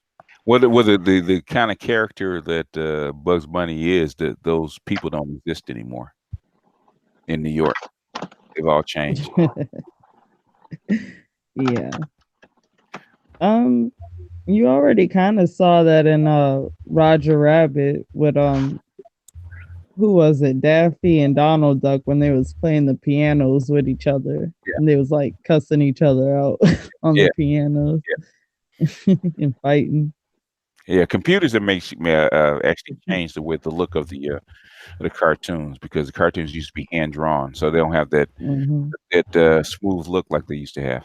Yeah, they have a lot of flash animation now, which I can't stand. Yeah, well, it is what it is. It's called money. It costs money to make them. Jervis said that Tom and Jerry, Mickey lame. Bugs Bunny's a thug. You He got that was. right. Yeah, he was. He was a thug. He was a I was like, that's my kind of dude. That's funny. That was my favorite character besides Daffy. Daffy was just a straight up hustler. Mm. yeah, Daffy Duck was a con man. Yeah. He was a con man. He'd have been a hood nigga. Yes, he would.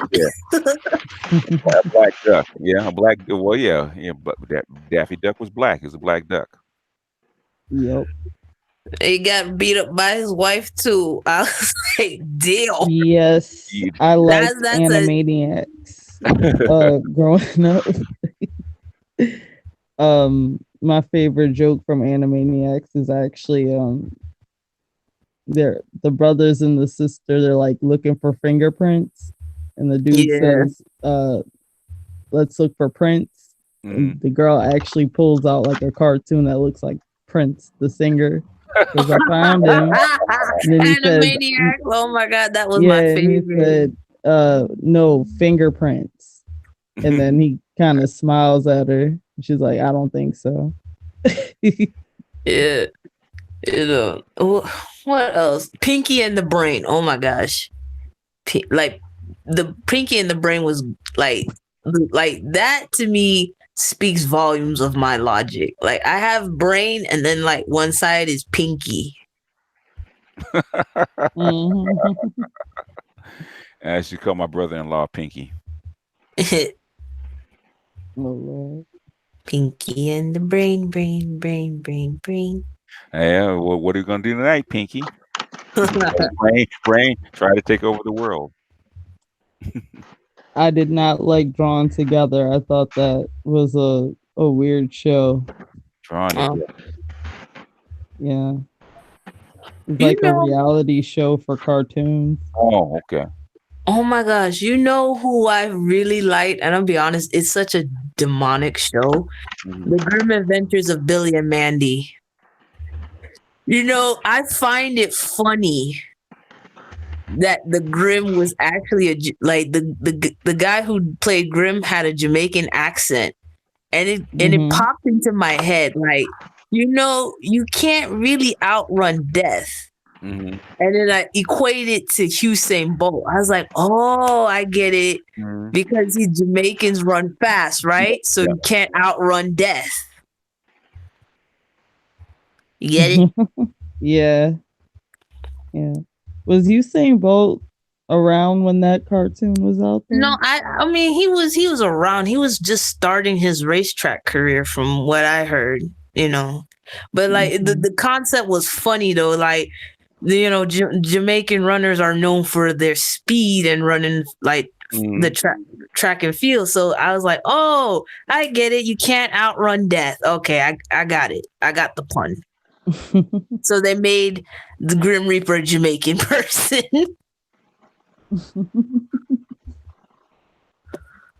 Okay.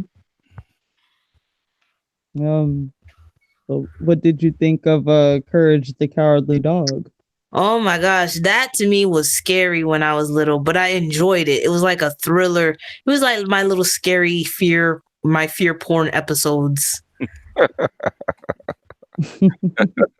Courage the Cowardly Dog. Yes. Okay. You've never heard of Courage, No. BGS? No. Jesus.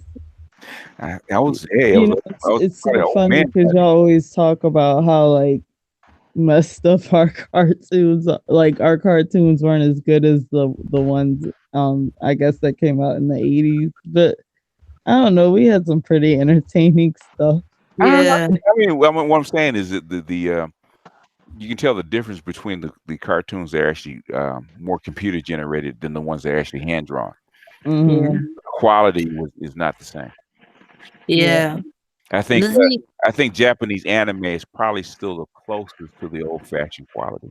Which is why Yeah, because people like that old, like they're trying to do CGI cartoons now. Because I know I watched this show, just their season just came out, Ruby, and you know it's CGI, and like it's good.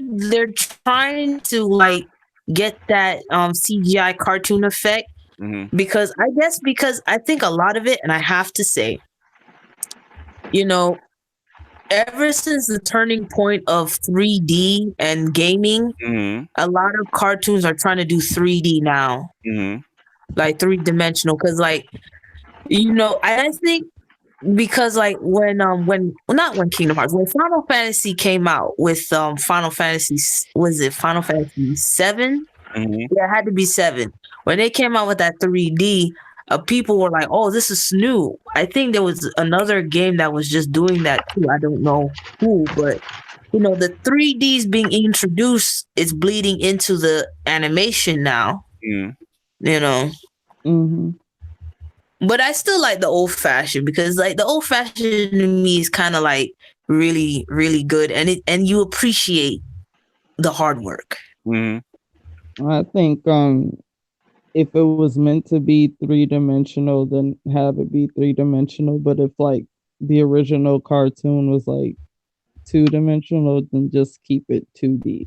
Yeah. Like What, which I I agree. saw who was it? Yogi Bear that they tried to do Oh yeah. um a CGI for, and he looked so creepy. Yeah. Or like when And they they tried to tried to do do that that with Rocky and Bullwinkle too. I love mhm. that show. That was my favorite. Or Yes, when it's they did the live action of Scooby Doo, Mm-hmm. and they yeah, had like this big brown blob. Like that did not look like a dog. That looked like just some weirdness on the screen. yeah, yeah. You know No, what? Like who was it that was in that movie? Freddie Prinze Jr. and all them. Oh yeah. Yep. Those movies were horrible. Yeah. The first attempts.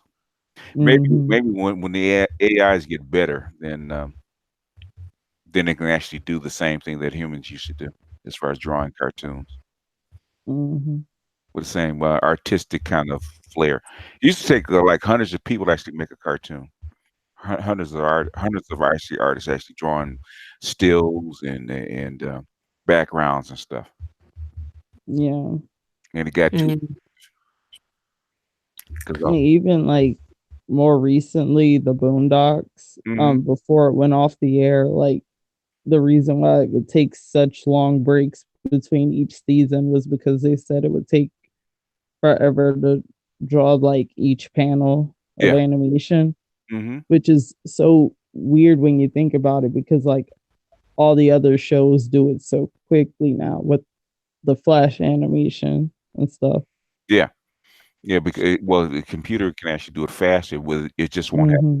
the hand drawn look. So if you want that look, then you have to do it the old fashioned way. yeah. Hmm. HR, you like Saitama? Are you a Saitama fan? I don't know who that is. Who that is? Oh, that's his name. It just sounds different when you say it. I just Googled it. It comes out April 2019. It's about time. What is Three it? It's a years. What is it? One it's a Punch Man. Oh, One Punch yes. Man. Okay. One punch. Oh, and Officer Faulkner. Officer Faulkner. Saitama would whoop Superman's ass. There we go. That's it. Come on the panel, Don't get Officer him Faulkner. started. Yes. Yeah, One Oh, Punch Man got it. One Punch Man got it. Okay. You guys start talking anime. You guys start talking Greek to me. He's like, I don't. That's the only thing I know about. It was something I had binge watched all of Anger Man's videos, and I think it was like the end of 2015 when I found them or so. Mhm. And he mentioned One Punch Man, so I went and looked, and I just watched all of it, and I was so excited. I'm like, "Where's the rest?" Each year I'm looking, well, when's some more gonna come out? Yeah. And I just thought they're gonna get rid of it because I liked it. The, Yeah. the only one, the only anime actually, well, it wasn't anime, but the only one I actually binge watched was Avatar. Oh, But that was a good. Like I like Avatar. They had a good storyline and everything, but I hate the live action. Every time they try to do anime live action, it always sucks. Like they're trying to do that with My Hero Academia. I was like, no, no. they're trying to do it on. Now, Who directed the live action Avatar? Was that M. Night Shyamalan? Yes, I was like, oh God, he's gonna get this whole See, thing wrong.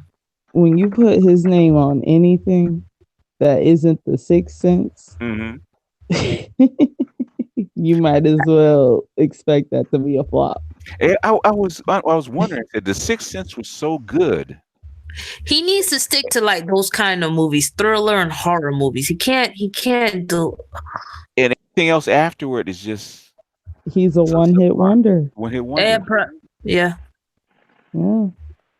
but what else? Oh yeah, I saw they're trying to bring back these old retro Nike's red shoes, Mhm. and everybody's crazing about it. Like my friend, he's going to a Japanese cosplay anime convention. I think somewhere in California Mhm. next year. And he's dressing up like he's dressing up like a black Izuku because he has the hair to do it. He has the curly hair to do it, but he's just darker. That's all, with no freckles. I said, just dye your hair green, buddy. Just wear the green suit, wear the red shoes, and you look good. It's the Nike ones, but it look cool though. Like I saw like a lot of people buying the red Nike shoes just to get like that Izuku look now, that green outfit thing going on. Was it the Michael Jordan, the Jordans, or what? Just the Nike runners? I don't know. It probably might be the Nike runners. Okay. Oh, well, those go way back then. Yeah. Because it eventually because Nike was actually started out as a track shoe manufacturer, because the dude what's his name, Knight, was actually was a miler or Mhm. or a marathon runner. I can't remember which. He wanted to make his own running shoe, and Adidas cost too much. So he said, "Well, let me go to Japan and actually see if I can actually get them made." Yeah. Japan was the China of its day, so he went to Japan and actually started getting them made from Japan first, and then they went to Taiwan and wherever they are now. Yeah. Yeah. But it's pretty cool. Hmm. And like, okay, so Attack on Titan left me with a cliffhanger, but I'm just so excited because the epic battle I've been waiting for is going to come. I was like, yes, everybody's going to get bloody. Yes. What is it? Attack of what? Attack on Titan. You got to watch it. The first season, they just did like a split. They did a split on the third season because they're going to do like an epic battle next spring Mm-hmm.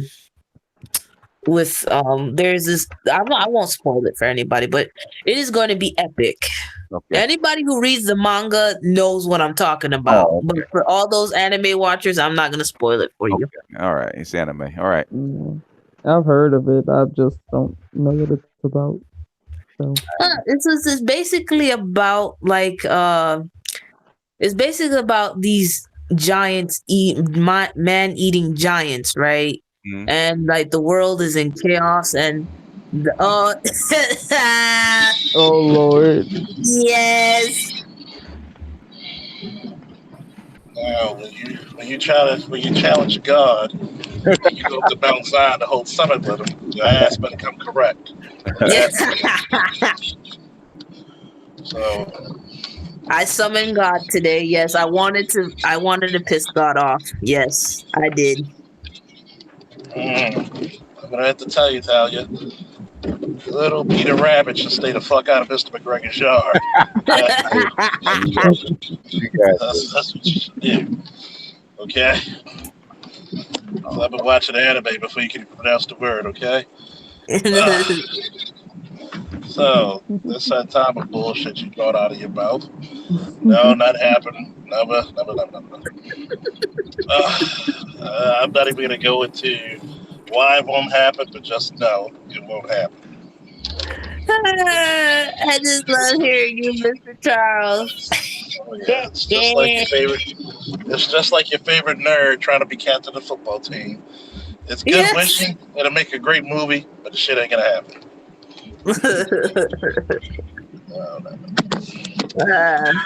Uh, Man, I just like to say American cartoons have just gotten so lazy with the shapes.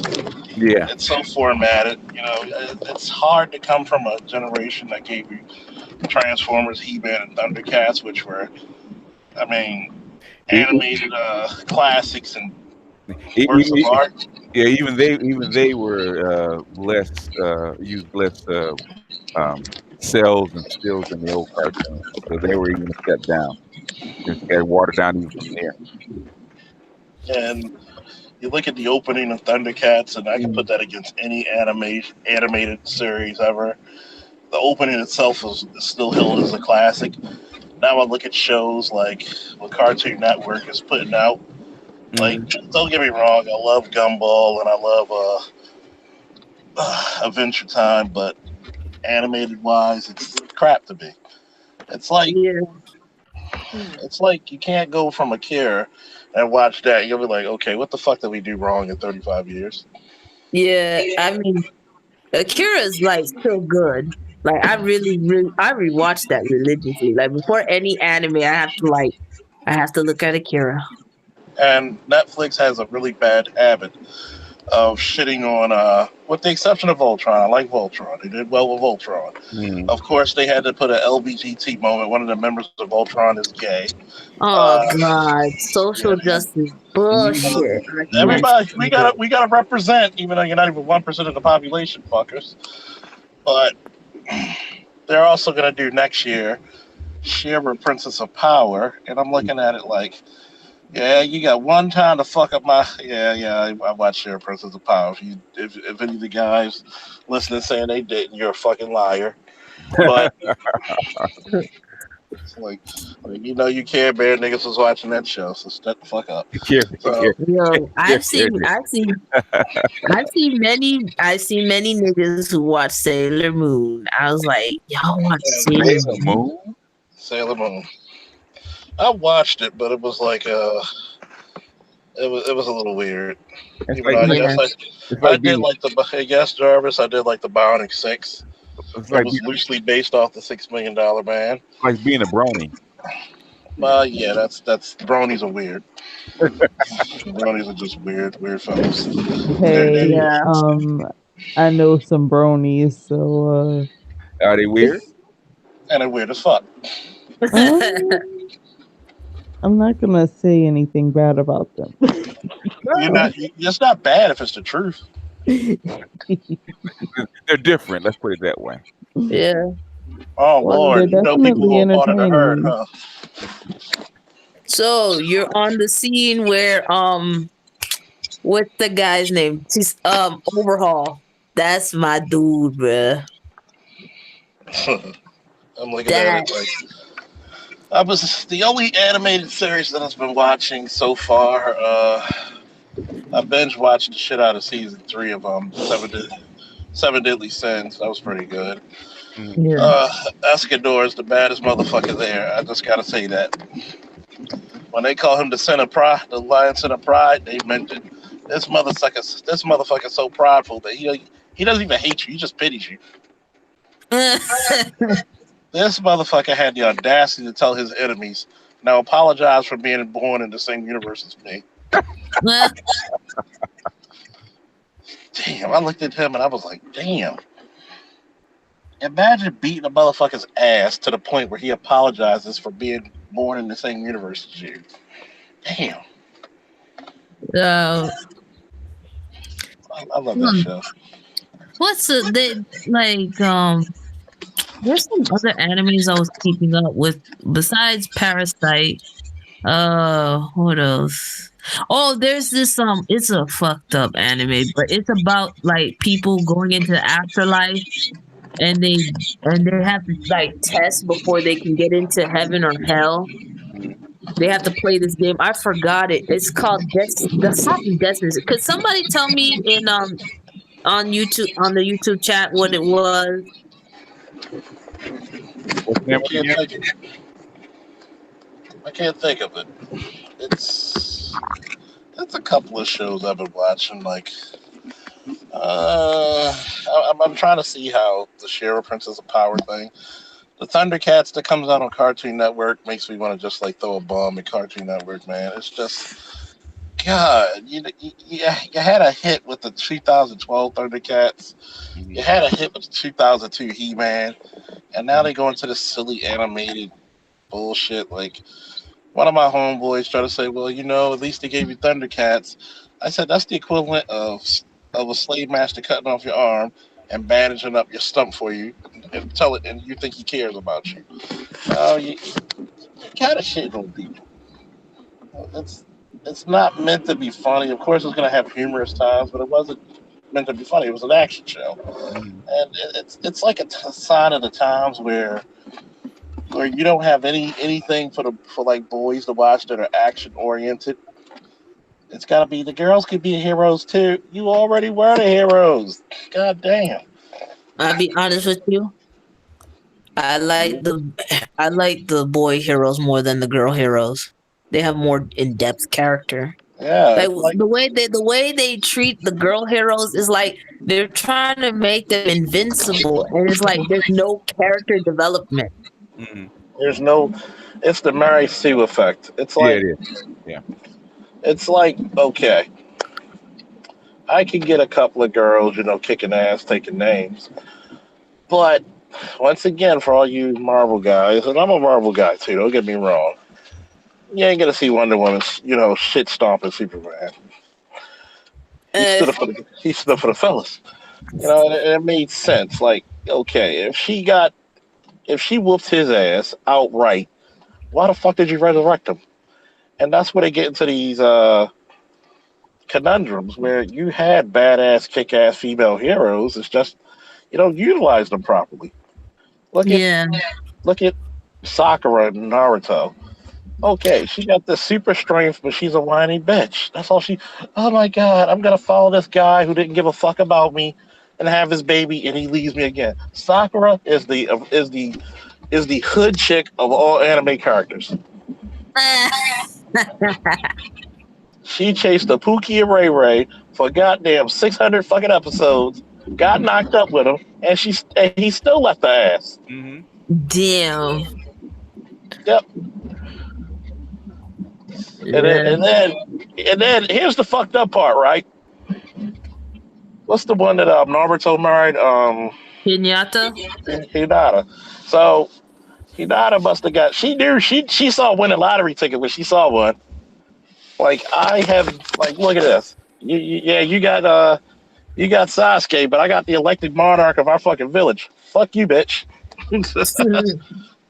Like damn.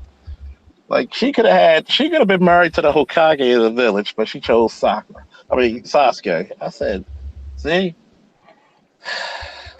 damn, I owe Valdez $20. He won the bet. It's not that they don't know a good man; they just don't pick him. No, I think they know what a good man is, but they think that the good man's gonna be there after they done fucked up. Oh no. Oh no! Nobody wants to use you when your fucking vagina looks like an empty Ziploc bag. No, or like a garbage bag. Everybody wants what they can't have. Yeah. Everybody wants what they can't have, male or female.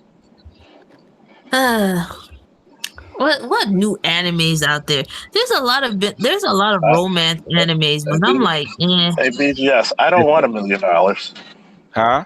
I don't want $1 million. You don't want $1 million. Yeah, looking for reverse psychology. Oh, okay. Yeah. The grapes are sour anyway, huh? Got to do the reverse psychology. Oh my god. Yeah, everybody wants what they can't have. So, I want what I can't have, but I know better.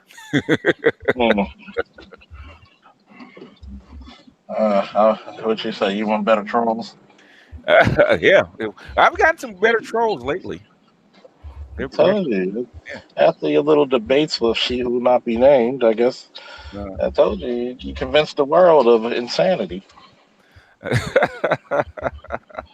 Well, I have to listen to it again because when you're actually on the hangout, you can't tell. And trying to talk to 3 people at the same time is hard. Oh And my listen god. to it several times.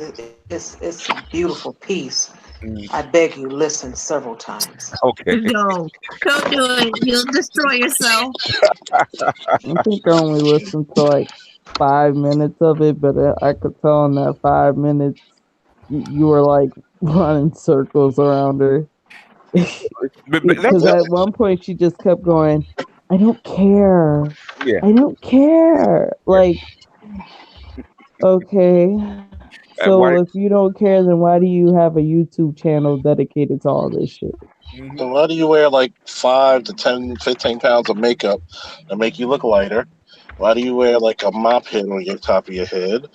Why do you? Because you got the sour grapes. Curse these big dick black men who don't want me. We're assuming that she wants black men. We assume that. Where You did you you get that information from? Yeah. Hmm. you try to say that I don't, but who is it? Okay, I'm just gonna say this. I know we said it on Discord. Okay, if she's listening, don't come at BGS. Come at me. I hope you come at me for this. I don't give a shit. I don't even have a YouTube channel up yet, so fuck you. I'm just gonna say this for the record. Number one, I love how she said that black men need to take control and fight and do all this shit for the community, right? But here's the discrepancy in that. It's so easy. It's so incredibly, immensely easy to say black men need to fight when your black ass ain't putting your life on the line. Well, But black men got guns. Yes, they do. But guess what? Guess who's outclassed? A fucking rifle or a drone strike. yeah.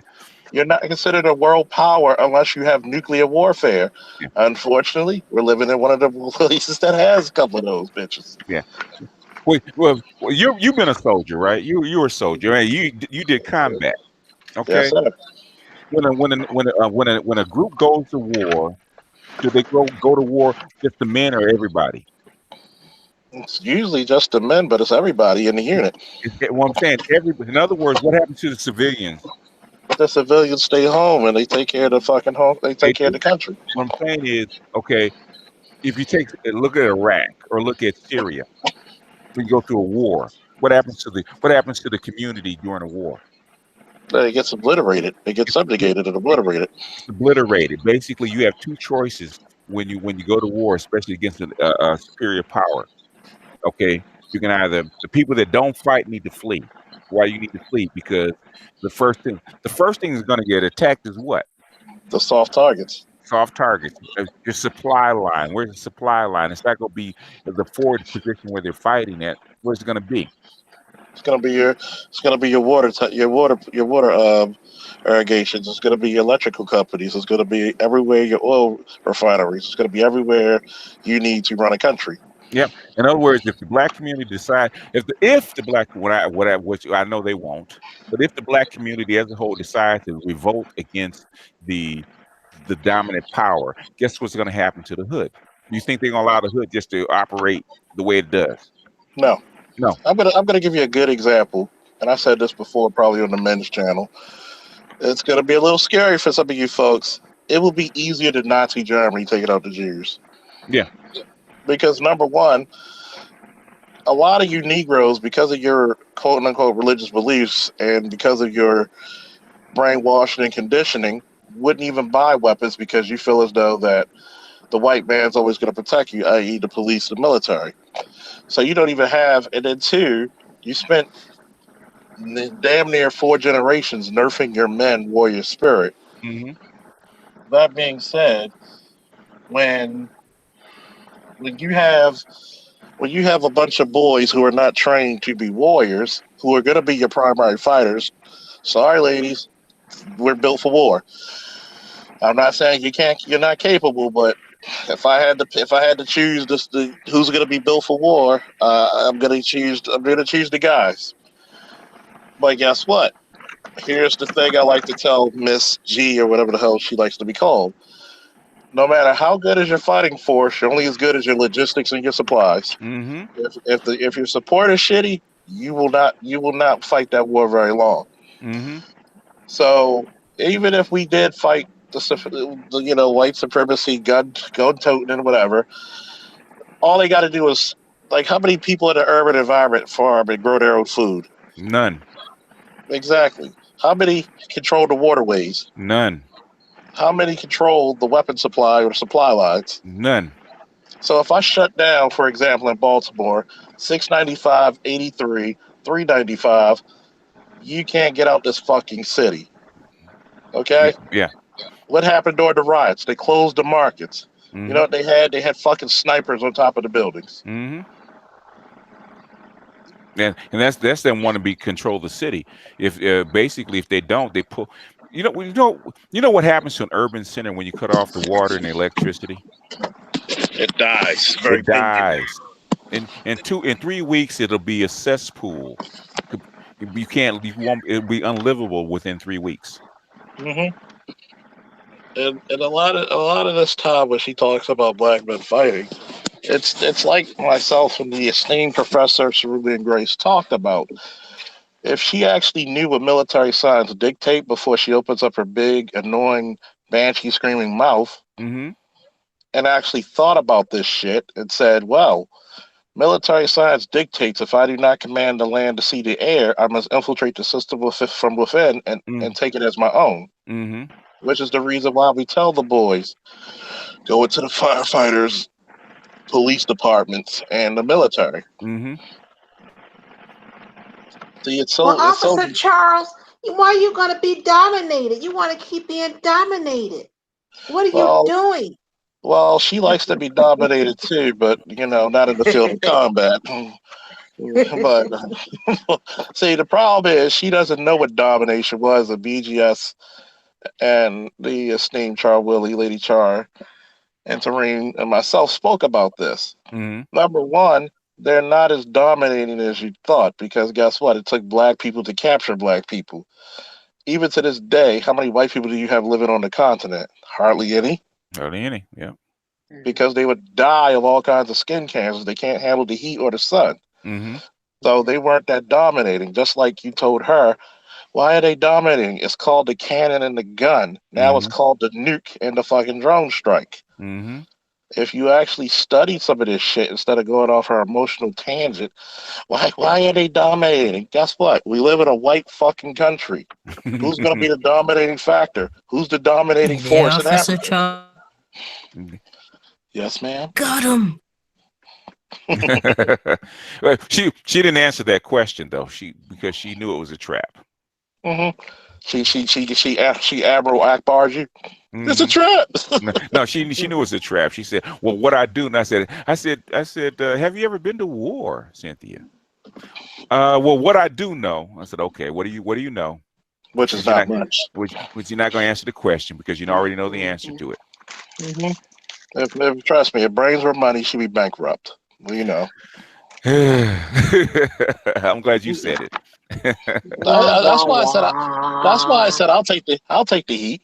Mm-hmm. Please make a video, babe. What the fuck I'm gonna do? I prefer to date a ratchet. Mm-hmm. I can talk to a ratchet woman. And see, Better. that's the shit that I've told women. I've told women before. Guess what? See, sometimes your education, or as like I like to call it, your indoctrination, hinders you from getting men. Oh. You got a candygram or something? No, I was listening to something. I thought it was the same. Oh, okay. I just left. I'm still. Okay, you a side job or you out on patrol? Well, not with that T-shirt. You got to be a side job. No, I'm just home. I just came from like a date, so. Oh man, sometimes it's busy being me. Yeah. Well, before you actually came on the show, I'm sorry if I interrupted anyone. No, go ahead. No, go ahead, Char. Before you actually came on the show, BGS, she'd already described you as weak. Mm-hmm. You don't show your face. You're a coward. Mm-hmm. She said O'Shea and Valdez, they had an issue with her, but they did get on the panel with her. Mm-hmm. So she respects them, but Mm-hmm. she doesn't respect you. And even if you were to get on the panel, Mm-hmm. she still would not respect you because she still have that image burned in her mind that you are a coward. Okay. So she already had that preset. So it didn't matter what you were going to say, even if you wouldn't have said anything, it still was going to be a problem. Of course. And what I was thinking, I heard that is, she'll respect Cerulean.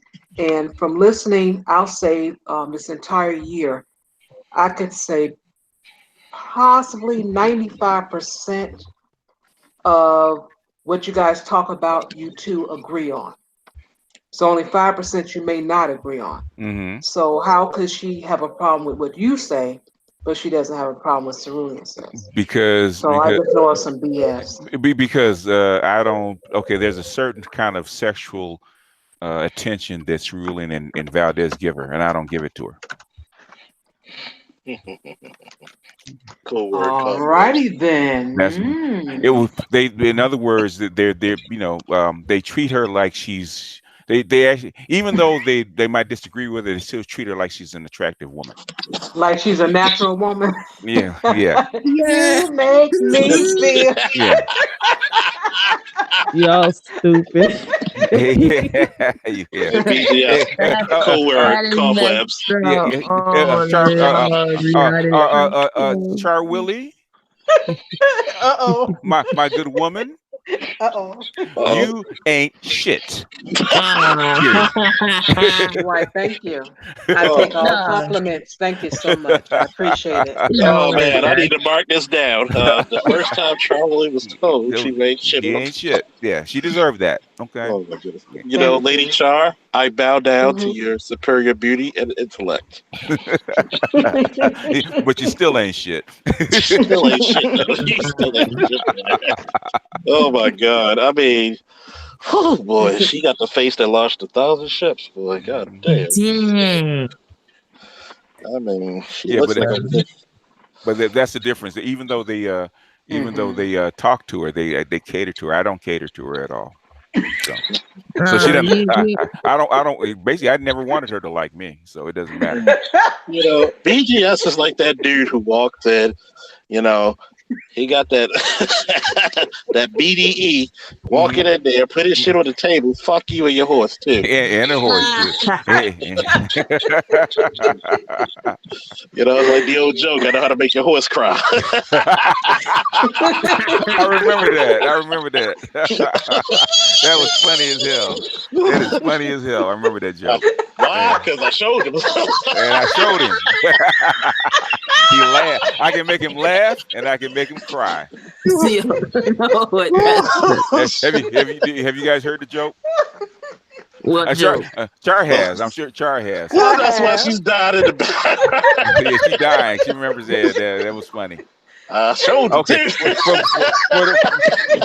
the millennials, I'm gonna tell the joke. Okay. Okay. This guy walks into a saloon, right? And he makes a bet with the cowboy, and said, if you I bet you a drink, I can make your horse laugh. And then he said, I bet you another drink, I can make the horse cry. And the cowboy says, bullshit. So the guy walks out. He said you're on. Guy walks out to the outside of the bar, and he whispers in the horse's ear. The horse damn near fell over laughing. Ha! Right? And said, okay, now make him cry. He went back up to the horse, whispered in his ear again. Horse started breaking down and crying. And so as the cowboy was paying for the drinks, he said, okay, what'd you say? How'd you make the horse laugh? I said, I told the horse my dick was bigger than his. And of course he laughed, right? He damn near fell down. So how'd you make him cry? I showed him that it was. Oh my God, that's how you were to her, like that BDE, the big dick energy. Put it right down on the table. Fuck you and the horse. Made him cry too. You're like, I ain't gonna cater to you. Yeah, she kind of calmed down when she figured out I'm not here trying to attract you, sweetie. Okay. Basically, I don't respect you that this, that, and the other. So I don't care about your respect. You know, I And she, thought you were just gonna be like, "Fuck your respect." no, well, I was on somebody else's platform. Oh, of course. You know, which is Oh. which is originally why she got mad at me because I told her fuck your respect. You know. I still, Oh you know, shit. Lady Char, I'm still waiting for my answer to be answered. My question to be answered by the lady Cyborg G. Hmm.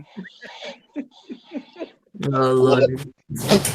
will this Lady Char? Do you think will ever be answered? Only if you pay. Only if you pay. She made Mhm. that clear. Only if you pay. He Right. did Nice. pay. He actually did donate to ask the question.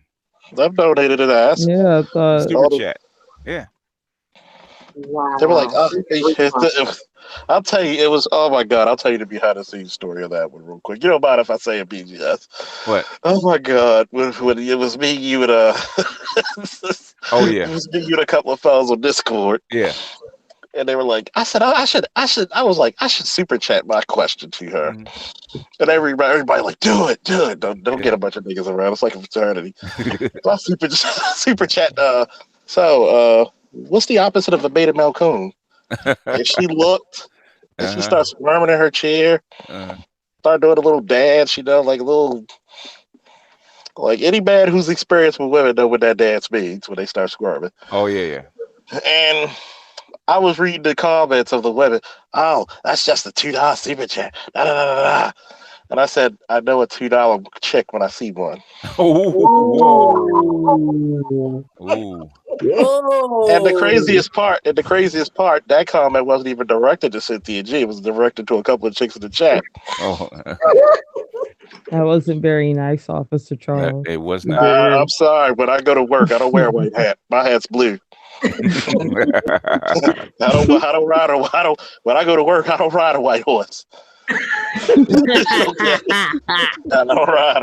I'm not a nice guy. I'm an effective guy. That's all it is. Good guys, good guys finish last. Okay. Effective Mm. guys make her finish twice. Remember that? You ain't Oh shit. my God. Never been. Shit. I get more attention. You're an asshole, but you're in my bed though.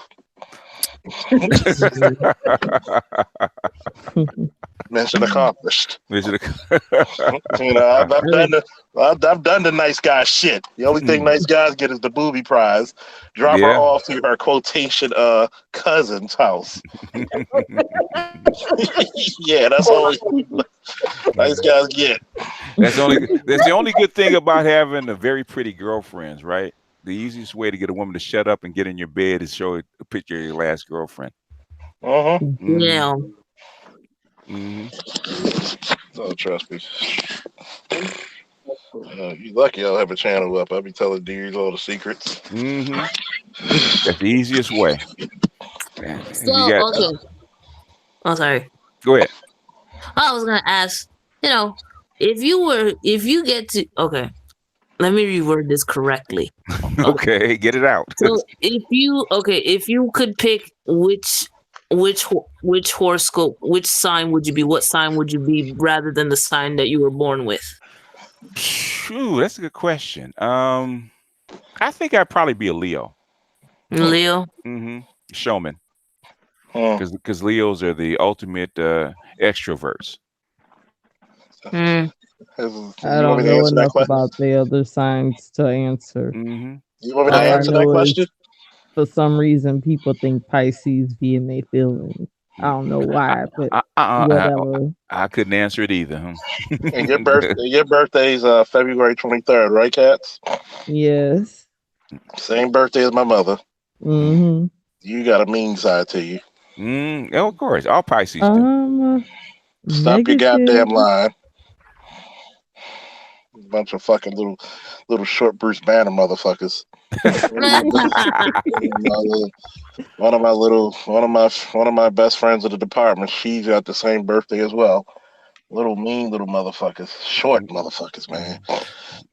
I'm only mean to those who are mean to me first. Uh-huh. How many razor blades do you carry on you? I'm sorry, comment. what? Yeah. Huh? No comment, huh? uh, See, yeah. And to answer your question, Thalia, is there? I never knew there were other fucking zodiac signs, but Aries. that sounds like an Aries. There's Aries, and then there's everybody else. Sorry for your damn luck. Yeah. Aries are, ever since I first learned about zodiac signs, Aries have been always been called arrogant pricks. Hey, claim your shit. Talk your shit, chat. Talk your shit. Well, guess what? Who would you rather be in a foxhole or in a fucking back-to-back street fight with? Yep. Yeah. Well, yeah. Aries are a Sag. Who? Well, I don't know. Don't talk to me about Sagittarius. It took me a while Okay, to get over that.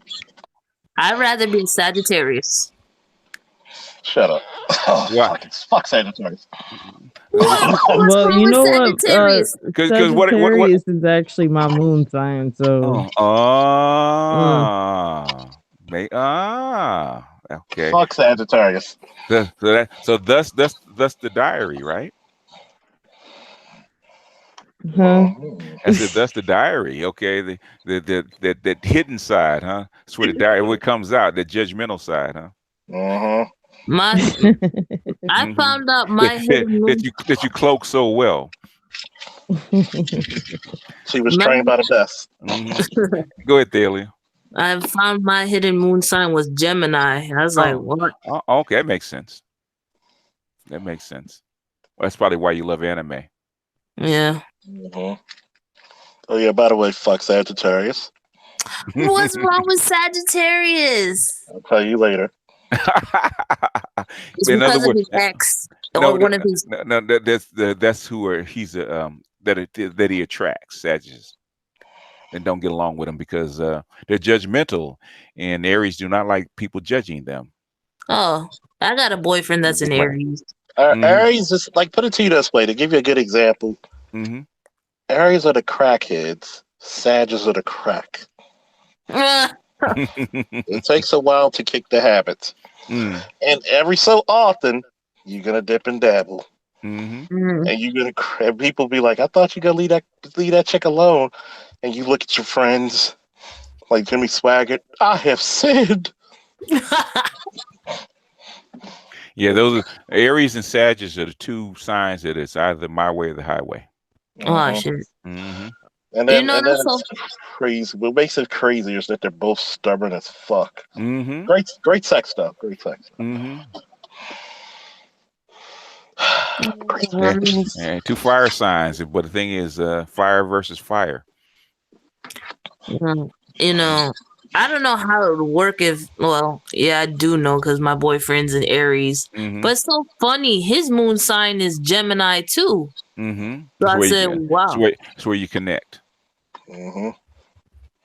That's how come he's in anime and all the other esoteric kind of stuff. That's Aquarius and Geminis are really into the esoteric stuff. Yeah. One day I'm gonna find the zodiac sign of Goku or some shit. I'll be like, oh, like what's his birthday?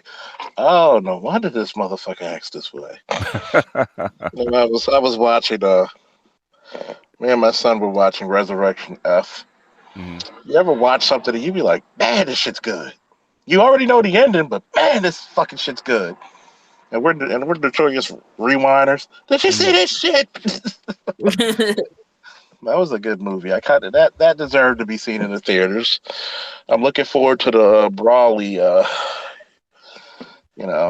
My spirit animal is Brawley and Escador.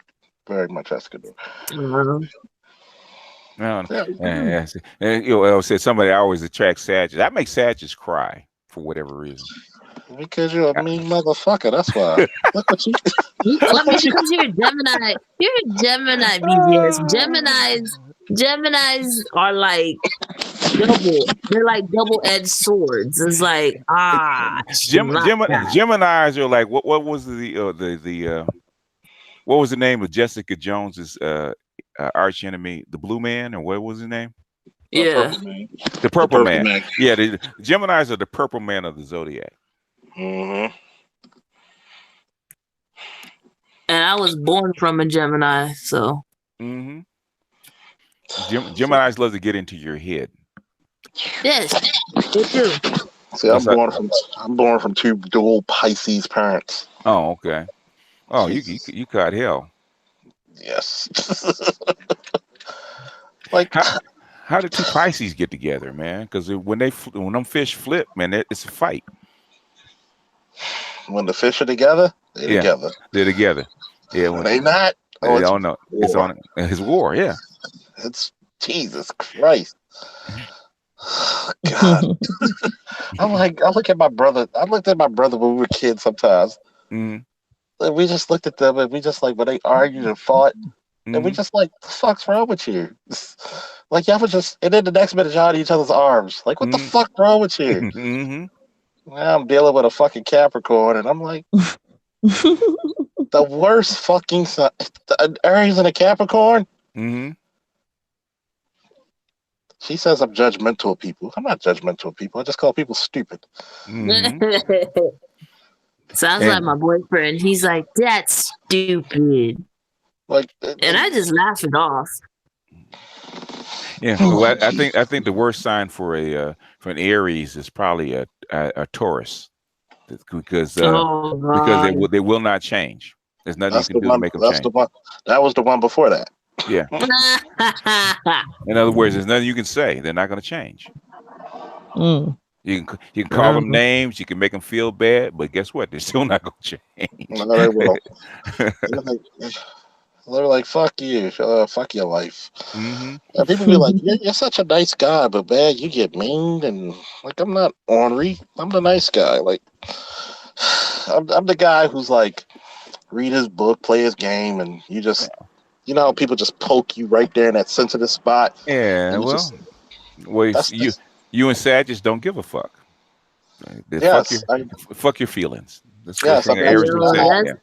It's an That's Aries. like my cousin. My cousin is a Sag, and he's so mean. Mm-hmm. And his brother is a Gemini. So I could imagine what it would be like in the Sag and the Gemini in the house. Like I said, the Gemini is a purple man. Basically, Geminis get into Sag's heads. Mm. So if it's Sag, I've made more Sag women cry. Did they leave the $10 on the nightstand? We never got that far. Yeah. I think Sherlock Holmes was a Gemini. Sherlock. Like his characteristics and stuff. That'd be interesting. Like, you could take like fictional characters and find out like their signs. Like, where did you learn to be a detective? That's easy, Dr. Watson. Elementary. Yeah. Yeah. Yeah. Well, you could imagine my mom. It was me, my brother, and sister. I'm a Pisces. My sister's a Capricorn, and my brother's a Leo. Mm. So you got opposite. You got water, fire, and earth. And air. Yeah. Yeah. Yeah, mom, water, fire, and earth, and air. Yeah. Jesse says he had an Aries and that was a ruthless teaser, and said she teased her. She teased me about everything. Yeah, that's an Aries. Aries, that's not true, sir. That's not true. My Aries don't do that. Like, he never teases me, and I find it weird. Like, because I know my brother who's a Leo teases me a lot, but because I'm so, like I said, I attract fire signs. Because you're a Pisces. You're Pisces, right? Yeah. Oh, yeah. The thing is, he couldn't date you if he teased you because Aries are that way. Once the Aries starts going in on you, they get used to it. Aries. Oh, that make me cry. Yeah, boo-hoo. Because Aries have a difficult time with their filter. They really don't have one. So they're pretty direct. So I was going to tell Jesse that that's the way Aries are. They're direct, and the thing is, trying to get them to soften up is difficult. They have to really try to do it. You know what? I swear to God, you motherfucker, you stop listening to my phone conversation today. Oh, I'm saying that's just their personality. It does. I try to tell her that, like, Yeah. I'm not the. I You're want not, you to be more into your feelings. they're not, I am. here's the thing, they are in direct contact with their feelings. That's what people don't understand. The thing is, people think if you're into your feelings, you're gonna be nice and humble and blah. No, it's raw. And basically, the thing is, you will always understand where you stand with an Aries and a Sag. Always. Mhm. There is no guessing. Okay, with a Gemini, with Leos, Geminis, and the other signs, it's kind of hard. But Aries and Sagittarius, um, you know exactly where you stand with them because it's raw. It's not sugar coated. There is no topping. There is no flavoring. It's raw. And Yeah. Yeah. so and basically you know who they are. You know what they're like because it comes straight out of their mouth, and either you like them or you don't. Mm. Take That's an the, take Aries. the take the condoms off the fucking feelings. Here we Oh yeah, go. here we go. It's like you said, damn motherfucker, must you be so direct? Hey, Is that's there just who any they Mhm. other are. way? Is there any other way? There is no other way for an Aries. So if you want to be around an Aries, that's like I'm as good to have them as a friend. You know, they make the best friends. Oh If you yeah, have an Aries as a friend, they make the best friends because you don't have to worry about getting your feelings hurt as much because okay, he's gonna tell you what you think, and either he likes you or he doesn't. If he likes you, he likes you, and he's gonna be straight with you. There's no deception. There's none of that. So they make the best friends because they're loyal, right? the Aries are so loyal. We're They're so loyal. loyal. They're actually absolutely loyal. But the thing is, but they will grate on your nerves because they are direct. That's the problem we're going through now. You always complaining about my friends. Don't tell your friends stop doing stupid shit. Yep, because they will tell you. So like I'll give you this quick synopsis. Not telling names because I'm the home from Stop Snitching. She tells me about her friend who got married to a chick who um met a And Jesse said he's a Cancer. So yeah, you can't take. You don't. Cancer does not need to be with an Aries. Okay, stay the fuck away from him. stay the fuck away from him. If You're you gonna don't, be crying. yeah. And So I'll just say this real quick. And Mm, she was like telling me about her friend mm, who met a chick, and a couple of months later they get married and moved to Texas. And mm, I'm like, but he was struggling here, but he had his own place, But they go to Texas where he has no support.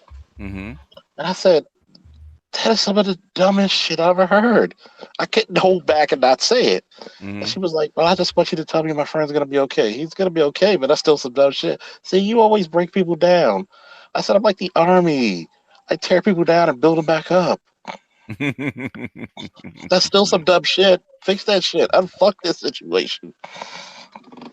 And she hates that. Like that's why I tell people I don't like to meet people's family members, especially when they do dumb shit, because I'm just gonna be looking like, yeah. It's hard for you to. You have to sit there in the corner and be quiet.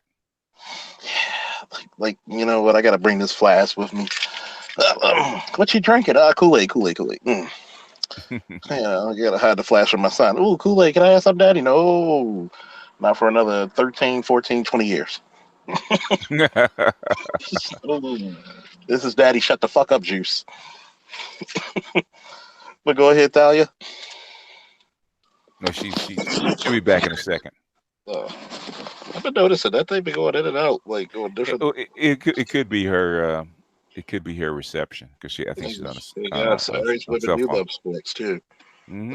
That's one of my. Oh my God, that's if you want an Aries, this is how you capture the Aries. Hmm. Aries, like damn near every Aries I know is attracted to tomboys or Hmm. athletic women. Hmm. Every Aries is attracted to a woman that is competitive, which is i.e. the tomboy and all that other shit. Who the fuck is that walking across the street? Damn, she got more ass than a Cadillac. But anyway. See, no And filter. I thought I was thinking it to myself. I'm sorry. Told you no I'm filter. sorry. I thought I was thinking in my brain. Yeah, yeah, But it was like that's the reason why Sagittarius are dangerous for Aries. yeah, Because we'll take their shit a little bit more than anybody else's. yeah, yeah. Look at them like, you magnificent motherfucker, cuss me out again. Yeah. Well, that tickles you because oh yeah, somebody as straight as I am. Oh, that was the attraction part. Like she wasn't like too many things. Stop that, BGS. I'm about to be like CRU's homeboy and start looking through my phone. Oh boy. Miss Ashley would like to know about Virgos. Ashley M. Ashley M. Virgos are a lighter. I would say the lighter version of a Taurus. They're Earth sign. Um, they're very stable. They're not as quiet as habit forming as a Taurus. They're a little bit more friendly. They're a little bit more thoughtful. Um, since they're a little bit more, I would say, quick witted because Mercury is their planet. Um, so as far as a Virgo woman, um, like I said, Virgos are like the light form of Taurus. Virgos they're a little smarter, a little bit more intellectual, and also a little bit more hard, not as stubborn, but hard headed. You have to actually convince a Virgo of the right thing. So that would be a brief description of a Virgo. Virgos will listen, but it takes a little bit more work. Tauruses will listen to you, but they ain't gonna change. A Virgo will change. This is how I was dating a Taurus for years. Mm-hmm. I know I fucked up, but it ain't my fault. Mm-hmm. That's a Taurus in a nutshell. Well, did I do it to you? Yeah, you did. Oh, but it ain't my fault. They're just being them. So they were always. In other words, they didn't change. Okay, I've always been this way. Who's the most? Who's most likely to change? Geminis are probably the most likely to change out of Mm. all the signs because they're mutable. They're the most mutable sign on the Gemini. Actually, Geminis will actually, which is bad in a way because Geminis have the reputation of being false because Mm. Geminis actually mold themselves to the person that they're around. So in other words, Gemini is a different person depending on who they're around. In other words, I could be a different way with Charles, and when I'm talking to Charles, than I am with talking to Char or talking to Cats or talking to anybody else. So if you listen to me talking to somebody else, I didn't know you talked about that. I know you talk this way. I know you're this funny.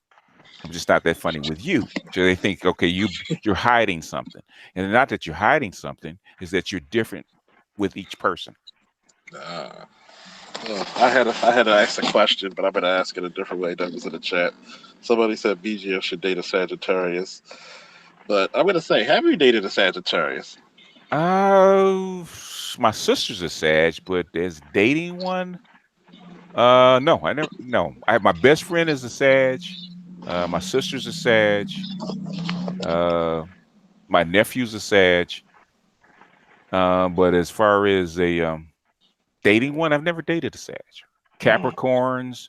I've dated other Geminis. I've dated a couple of Tauruses. Um, I've dated a Virgo, but never a Sag.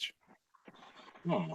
I'm gonna try to figure out my son's sign. He's like, I don't think Sages don't particularly cotton to me for whatever you know. I wonder what's July. What's the sign for July 28th? Is that a Leo? Yeah, that would be a Leo. Oh, what are they notorious for? Leos are very showy. Leos like to be the leader, like to be out front. They're very personable. They like to be, um, um, in other words, they like the attention on them. Basically, they're the divas of the Oh, that's him. yeah That's definitely him. God damn it. yeah. They're the divas. In other words, if you think diva, you think Leo. Just how come Barack Obama's a Leo, Kobe Bryant's a Leo. Just like going to school and he's like entertaining people. Sit your ass down. Oh, Mm-hmm. yeah, he's showy. He's like, that's my friend here. That's my friend here. That's my friend here. Yeah. It's like I'm not having 30 motherfuckers spend the night over my house. Yeah. They basically Leo wants to be the center of attention. They want to. If they have enough money, the party will go with them. So if you're a Leo and you got money, you're probably gonna have a crew around you. Yeah. Okay, so if you're born on April 2nd, April 2nd. I'm born April 1st. That would make you an Aries, right? That's not the direct Aries. Yeah. You're almost a good enough top Aries. If you're born on the 1st, you're the shit. Just saying. But yep, you're definitely an Aries if you're born on the 2nd. Who's born on the 2nd? My cousin. Oh yeah. Yep, Hulk Hogan is a Leo. My ex-girlfriend has the same birthday as Hulk Hogan, August 11th. Yeah, it was someone. Jesse said Garvey was a Leo. Yeah, yeah. A lot of Leos go into politics or they go into show business or something like that. But yeah, Leos are normally the showmen. I can see that now. Listen here, brother. You know, the Hulkster already dominated the world of professional wrestling. Now I'm going into politics. And we're going to lay the slack down on free healthcare and all kinds of other shit. So what you going to do? Follow me and I'll show you how. Huh? Yeah. Oh, man. I think you'll make a great politician, BGS. Yeah, only bad thing you don't lie that much, I guess. Geminis can lie. Geminis are actually very good liars. You know. Oh, shit. Depending on what they mix with, Geminis could be because they're mutable. They can be anywhere from a simp to a sociopath. Jesus. If a perfect Gemini is a sociopath. Oh shit, that's scary. Yeah. So imagine Hannibal Lecter would be the perfect Gemini. Hello there, you. What?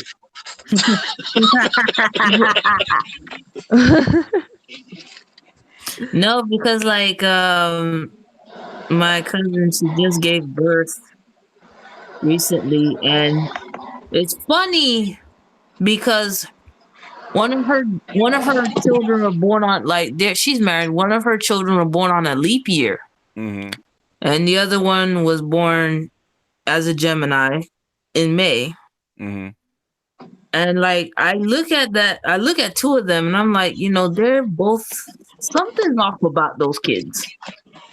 I told her, you know, just I told her to give them a puppy to see if they're psychotic or not.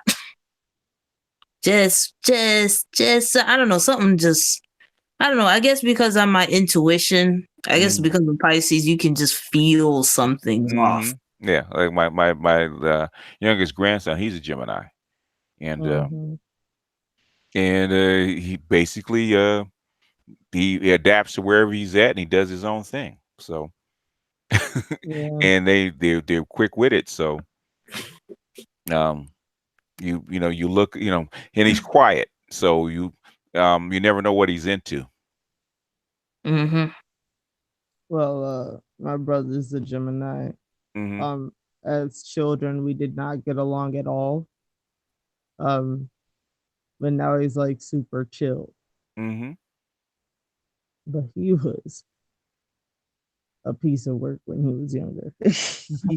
Oh, who was younger than you? Yeah. And you had to keep him out of trouble? And he was always finding a way to get into it, huh? Yeah. In other words, whatever you tried, whatever plan you came up with, he figured a way out of it, right? Yeah. Yeah, that's Gemini. I always got in trouble.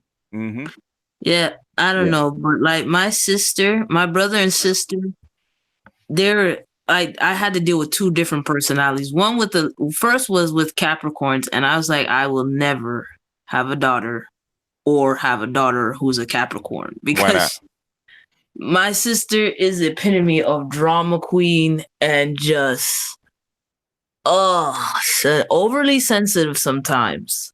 Like they think that like Capricorns think they have tough skin, but until someone pokes them the right spot, Oh yeah. actually multiple spots, it's like bam, bam, bam.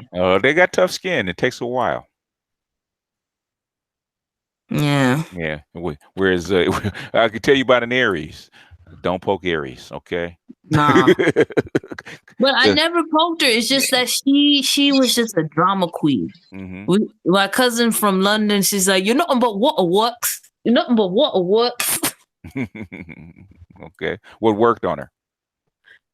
Like I don't know. She was always a sensitive baby. Mm-hmm. And I wasn't really the sensitive type. I was like in my own little world. Like I create my own little world and I just stay in there. My brother, on the other hand, likes to be like, I am the center of attention. Give me attention. He's a Leo? Yes. Okay. Yeah, well, Capricorns like control. If they can't control their environment, then that makes them upset. Yeah. So, do I know it? Shit. like my middle grandson, he's a Capricorn, and Capricorns like to control things. So, if they can't get things their way, that's what will make them break down. If they can't get things their way. Yep, they're control freaks. They control freaks. Yeah. I told her, you control freak. I don't like to be in control. Bullshit. Mm-hmm. Like I said, he dealt with the wrong motherfucker today. My baby sister from my dad's second marriage, she's a Virgo, but she's like a sociable Virgo. I think she's born. Yeah, she's born on the 11th of November. Yeah. No. 11th of November. Scorpio. Yeah. My mother's a Scorpio. Yeah. Yeah, she's a Scorpio. And my daughter's a Scorpio. My grandmother's a Scorpio. So. Yeah. Big hearts. Yeah, they really are sweet. They're very sweet. She's very sweet. Yeah, big hearts. They love people, and that's the thing is they. But the thing is, Scorpios don't like to be by themselves. No, she doesn't. Like I noticed that when me and my brother and sister are gone, she's like, "I'm so lonely. Can you play with me?" I said, "Okay, Mom, I'll play with you." They don't like to be by themselves. No, they don't. One of my best friends is a damn Scorpio. He's loud. And they talk to anybody. Yes, they will. Anybody. I do meet anybody. Yeah. And Gemini is the opposite. We have to check people out before we really talk to them. What y'all know about Libras? Libras are actually not quite as judgmental as Libras are judgmental, but the thing is they weigh the pros and cons. Basically, whereas Sagittarius are judgmental, but they think they're right no matter what. Are more judgmental, but the thing is they're fair. Okay, let me weigh both things out. Once they find out what's fair and what's not fair, you can't change their mind. So I'm not going for no unfair deal. That's what sets off Valdez is Libra. It's not fair, or he doesn't think that he's being treated fairly. He'll snap out because no, goddamn it, you gave this to this person, that person, that person. I didn't get my shit. I want my goddamn shit right now.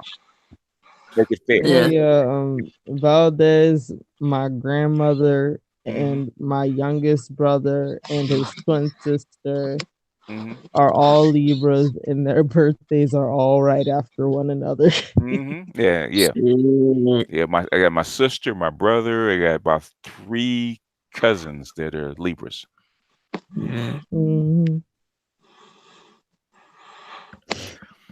So those are your Christmas babies. In other words, they're being conceived right around Christmas time. Yeah. Well, actually, what my cousin, if you're October 31st, would that make you a Scorpio or a Libra? That would make you a Scorpio. Okay, because like I got twin cousins that were born on. I got two sets of twin cousins. Two of them were born on Halloween, Mm-hmm. and the others were born like the 21st, like of December. So no, that's Sagittarius. They're Sag. The 21st ones are Sag. The Yeah. 31st are Libra. Mm-hmm. I mean Scorpios. Yeah. You know, back in those days, all they did was have babies. Like I'm finding a lot of family members that I thought I will never find. I find them. It's crazy. Mhm. And without birth control, black women will have babies. Oh my gosh. I So could imagine that's why I could never like it's hard. It's like even I have to check my own boyfriend. It's hard because I know my great grandfather was all around town and I was like, this man flew to Puerto Rico and I was like, I gotta be careful. he's a man. I gotta be careful. He's a man. I gotta be careful with all Latin American countries now. I was like, yeah, I'm gonna just Hopefully they're far enough removed. yeah. Yeah. Yeah, that's how I feel about North Carolina. The one on the Fulton side, one on the BaseMore side. Okay. And it's sad because they're like, "Oh, you look so nice. Yeah. Oh, you're Roy. Well, short for Roosevelt. You know you're an old man if you're named Roosevelt.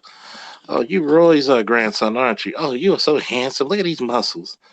I'm like, you do know we're related, right? Yeah, No, that's why my mom she could that don't never mean that. date. She could never date or marry a Panamanian or a Colombian man. She's like, ah. Now we found some. We found some living in Puerto Rico. It's like You can date, just don't have babies. Mm-hmm. No. I want kids. What cats? Huh? What cat? I said no. No So I to told it you. all. Told you. You know what? I would just say fuck it. I would just get my plane ticket to Louisiana and just deal with cats and just be like, fuck it. That way I know that we have kids. They're not going to come out looking like the X-Men and no shit like that. just don't make her mad because that sad is gonna come out in her. Mm-hmm. I told you stop cutting me. Like, God damn it! Shit, when the hell that blade come out? Mm-hmm. She got more blades than Wesley Snipes and shit. God damn. Now, if Tony said something about it, Tony's still trying to sing Jodeci to cats. He ain't saying it yet, so he ain't serious. If he was serious, he'd have sang it already. Yeah. Oh shit! Fuck Jodeci. I'm singing Lenny Williams. Goddamn. Now she said she requested Jodeci, so we can see if he can sing it. All right, I'll get my Jodeci. Let me get my scratchy voice out of there. Hey, has he sung it to you yet, Cats? No. You can never tell about Cats whether she's waiting or not. Oh, Cats is funny. She would just have me tickled.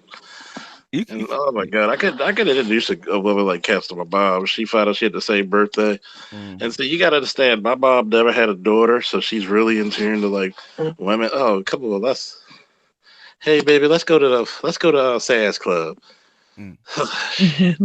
Like, yes, I don't have to drive her today. I can sleep in. Even though she's driving, but even though she's got her own car and her license, but she prefers me to drive. Yeah, of course. And then my mother's ignorant as shit because she's 5 feet tall and I'm 5'10", almost 5'11". So, and I'm like 270, 280. And she won't even like. She wants me to go in the driver's seat and won't even push the damn driver's seat. The driver's seat chair back. Just look at me trying to struggle. I'm like, "Ma, you couldn't have put the damn car back." She says, "I just want to see. I just want to see if you got smaller yet." And then here comes my grandmother. She's from North Carolina. My mom's mom, or my dad's mom. And they'll look at me and be like, "This is funny. This is the two dichotomies." They'll be like, "Yeah, baby, come on. Like, Charles, you skinny." I'm like, skinny? Come on, you skin and bones. Here, eat this. Like, Grandma, I'm not eating half a turkey right now. I can't do that. You can't eat half a turkey. My father's mother look at me and be like, "What the fuck did they feed you?" She looked at me like, "Who is this nigga?" She's not pulling her 22 out. Oh yeah. Okay. Yep. Well, that's the natural reaction when they first see you, Charles. Yeah. Yeah. Like, who the fuck? Like, my grandma's me. God No, damn. and then, who is this big nigga? And Yeah. before he gets started, I'm gonna let him know. Yeah. especially with that suit with dark glasses, looking like looking like the kingpin. Oh yeah, my eye was from 9 to 5 and shit. Mm-hmm. I don't think I'm that big of a guy. It's weird. Shit. It's funny. It never dawned on me because I work with much bigger guys. Like this was one time one of my squads a few years back. Mm-hmm. We had one guy who was 6'7", 350. One guy who was 6'2", 310. Mm-hmm. Another guy who was like 6'6", and he was like 270. Then you had me. Mm. Damn. So like a nice. So you guys walk into a bar and then basically everybody gets quiet. No, it got quiet as shit. That's what I said. Except for one call we had where Harker, man, that dude's about what 6'6", 350. Mm-hmm. We had a call where it was like a family dispute or a family fight, Uh-huh. and as big as he was, he had to look up to the guy who was the suspect. Oh, good grief. Okay. I whispered to him and my boy Dotson. He got medically retired, and I said, "Look, best we could do." I said, "Here's my key. I got the shotgun. We got slugs. After that tickle, I'm gonna go. I'm gonna jump on his back, and if necessary, I'm gonna just do full contact in the back of his head if he started acting wild." Yeah. So you know me, I'm the talker guy. I could chill at him. I can make the devil himself laugh. And like, look, motherfucker, what's going on? He's like, man. Of course, you notice the signs of an angry Negro. Shirt off, or his shirt is off, or he's in his white beater. So he's past the point of talking. He ready to whip some ass. He's like, man, I see the way these motherfuckers fucking with my grandmother. They ain't taking care of her right. And then he put up his hand, and I looked at his hand, and his hand looked like he could slap Godzilla with that motherfucker. Like it looked like, you ever seen a man with like ashy lunchbox hands? Mm-hmm. Like his shit looked like fucking lunchboxes, and he balled his fist up. They look like bowling balls. And I'm looking at him like, damn, man, who in here fucking with you? Man, all of them, they won't take care of my grand. I was like, look, and I'm telling these motherfuckers, I said, I want to look at all of you. I want you to look around. They're like, yeah. I want you to look at him. They're like, yeah. I want you to look at us. Yeah. So guess who's gonna try to pull him off your ass? Not you. You goddamn right. So after that, we just had him laughing, and he calmed down. Man, I ain't mad with y'all. Y'all doing your job. It's just these motherfuckers. I said, I'm glad, man. I said, shit, we left the plutonium, rounds in the fucking district, shit. I was like, that was the first time you just like, damn, I didn't know they built human beings that fucking big, man. Sheesh. Yep. Any questions from the chat? Ladies and gents, got anything? Everybody's kind of quiet tonight. I'm just looking at the chat. It's like I'm just looking at the chat, looking at some of the people's comments, and they're like, oh, they're telling them they love Libras, they love Aquariuses. I don't know. Did I date an Aquarius? I don't know. I probably have. I just never asked the signs. Yeah, well, yeah. I've never had an Aquarius I got along with. I'm not fond of Aquariuses, but I do see them once in a blue moon. Well, my dad's a Pisces. Yeah, Aquarius is kind of like almost to themselves, so they're not really outward people. The ones I've met. The ones I've met. No, I do. The ones I've met. I do have a friend that's an Aquarius. He's really chill out, dude. Okay, Linda said, why is our race killing so many of our children? It's because we've been brainwashed too. And they've been brainwashed too, and basically they cut off the funds. In other words, if you cut off the funds and women don't think they can support the children, that's what they're gonna abort them. That's why. Yeah. And basically abortion has been going down. So it's even though the percentage is still up, comparatively, but as far as the number of them, they've been going down since 1996. They did two things. They actually encouraged black men to wear more condoms because the child support was so high, and actually women started actually taking more birth control. So that's how come the abortion rate actually, not the rate, but the number actually went down. But that's why. So it is social engineering. So do you think it's because I remember I was reading the history on that one, because black women rarely had abortions before, what is it, 70? They couldn't get them. Couldn't get them. So Couldn't get them. And now that they made it legal and accessible, they were beating everybody. Mm-hmm. Jesse said, "Stop hating on Sages, Charles." I said, "Look here, goddammit. I have a reason to hate on Sash. We have a very, very love-hate relationship." But he was just hating on Aries a minute ago. Who? Jesse. Who's he? Jesse. Jesse. See, I gotta roll my sleeves up for this shit. Challenge you to a gentlemanly duel. See, there is. Yeah, not abortion, murdering them toddlers. Linda, they're not really killing them in that greater numbers. It's more, you just know about it more. They're not really killing them in greater numbers. You just know about it more. I think for all mothers, they're under stress. So if they're under stress, guess what? They're gonna snap out. And if they snap out, who are they gonna actually go after? The children. The children, yeah.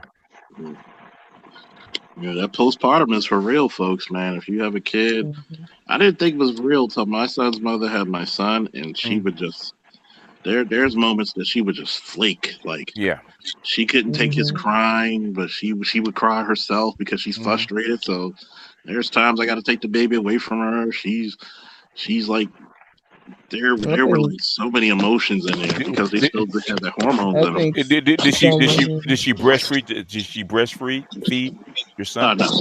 That's why.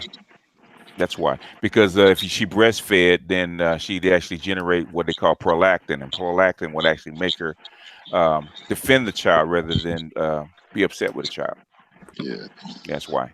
That's why they encourage women to actually breastfeed, so they generate prolactin.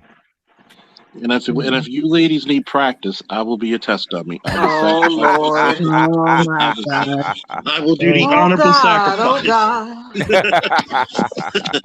I will be the honorable man to sacrifice his time. I've sacrificed for my country in many ways. This is just one of them. Okay, American Dad. Okay. Well, the thing is, women under it's not just black women. White women have been doing it for years.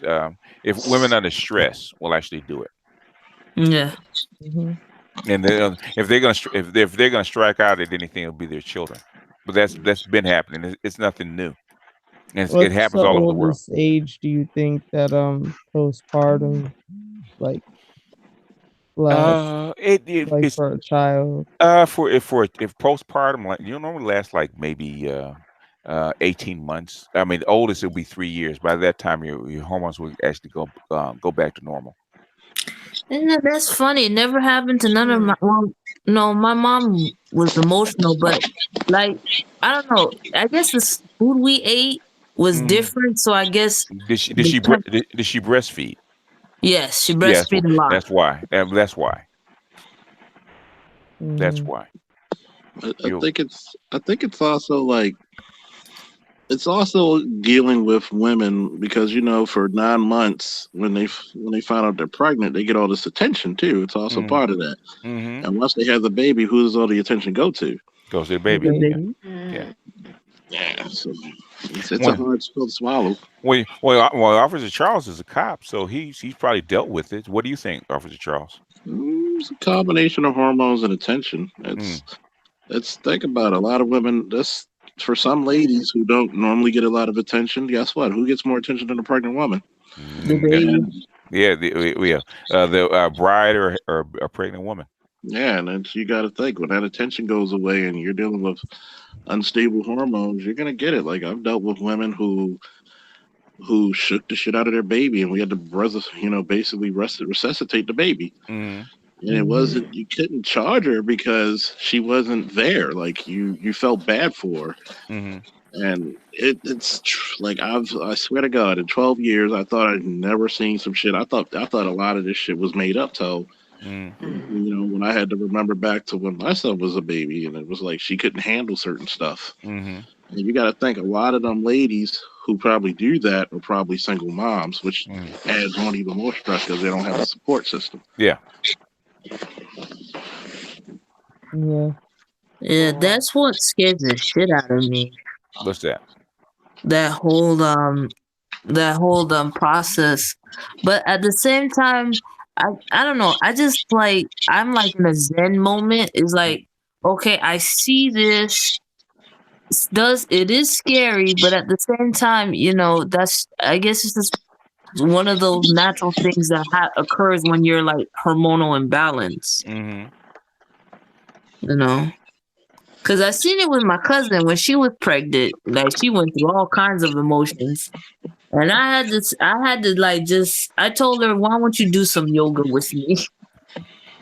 Get some stress off of you. Mm-hmm. Have some sex. Yeah. Find your dude and have an orgasm. That'll help you out. Yeah. That's the other side of the scenario. They'll either be pretty angry, pretty stressed, or pretty horny. Mm-hmm. Probably sometimes all three at the same time. Mm-hmm. Mm-hmm. Like, get your hands off of me, woman! I'm not a machine. Yep. Yeah. Well, I guess that's why this generation wants. I mean, besides the social construct and what's happening, they want less and less kids now. Yeah, the environment is not really supportive of a whole bunch of kids. Yeah. So, in other words, the thing is how you're going to feed it, how you're going to feed the thing, and where you're going to raise it, because basically out in the sticks, the kid can kind of roam around. You don't have to watch it every second, but in the city, you got to watch that kid every second, especially now. Mm-hmm.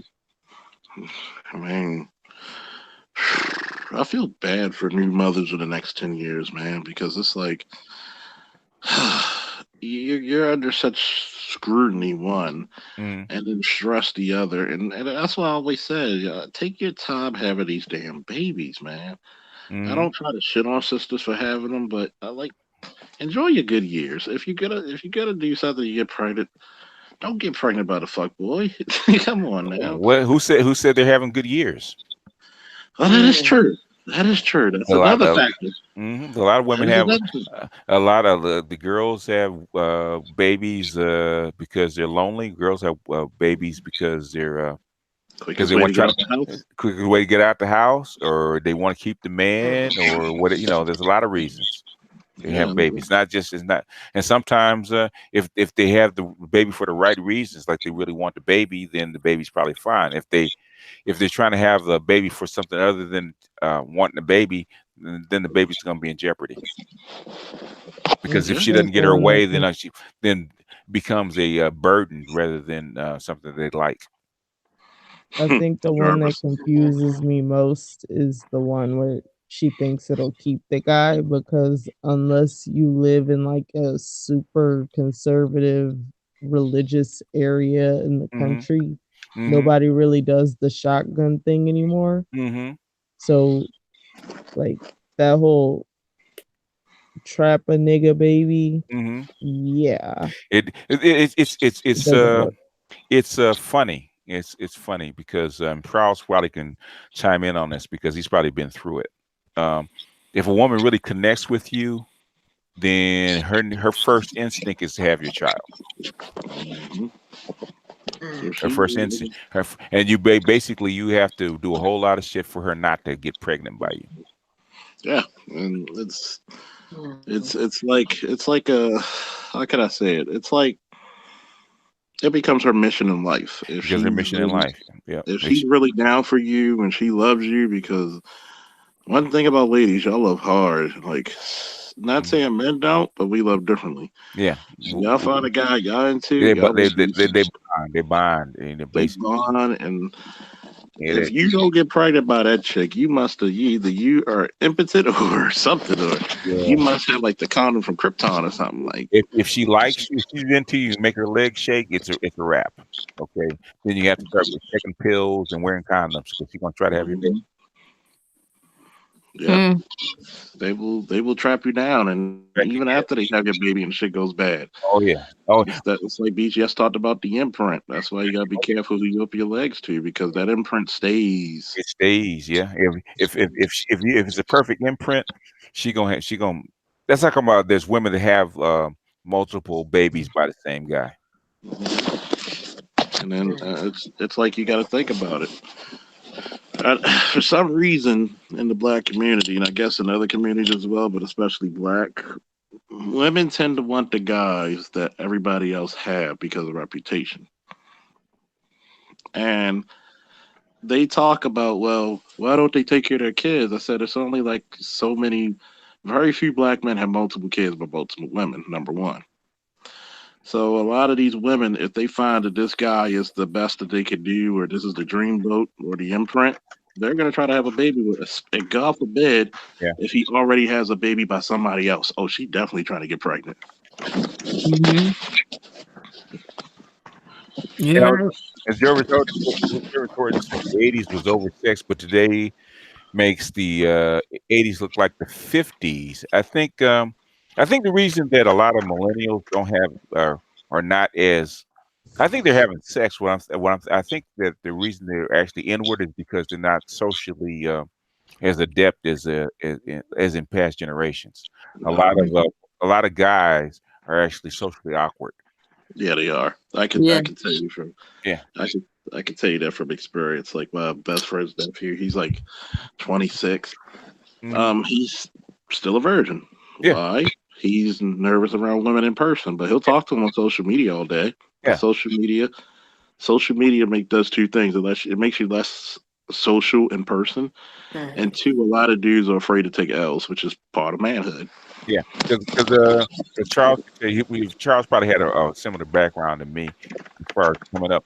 Um, Little boys start taking L's as far as being rejected by girls like 11, 12 years old. Hell yeah. Yeah. So you like a girl and she says something nasty to you, or she hits you and chases you, well, you start getting used to it. So by the time you get to be 18, 19, and 20, it's no big deal. But a lot of the millennials didn't get that.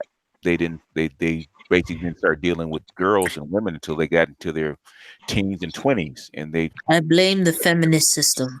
it partially it is because it discourages that. It's partially feminism, but it's Eh? mostly social media. Hmm. Because you got to think about it. That's the reason why you have a lot of. I'm a late Xer, believe it or not. 82 is not a millennial. But the point being is that we Hmm. didn't have the internet growing up. We had it, but it wasn't what it is now, where we can hold full conversations to people across the planet like that. Hmm. Hmm. So you had to grow up talking to girls and being called all kinds of unsavory shit, and then you start putting on your armor. Yeah. Don't you go from damn she gave me this uppercase L till you start getting lowercase L's till she says Hmm. no, I ain't giving you my number. Well, fuck you. How's your friend doing? Hmm. Hmm.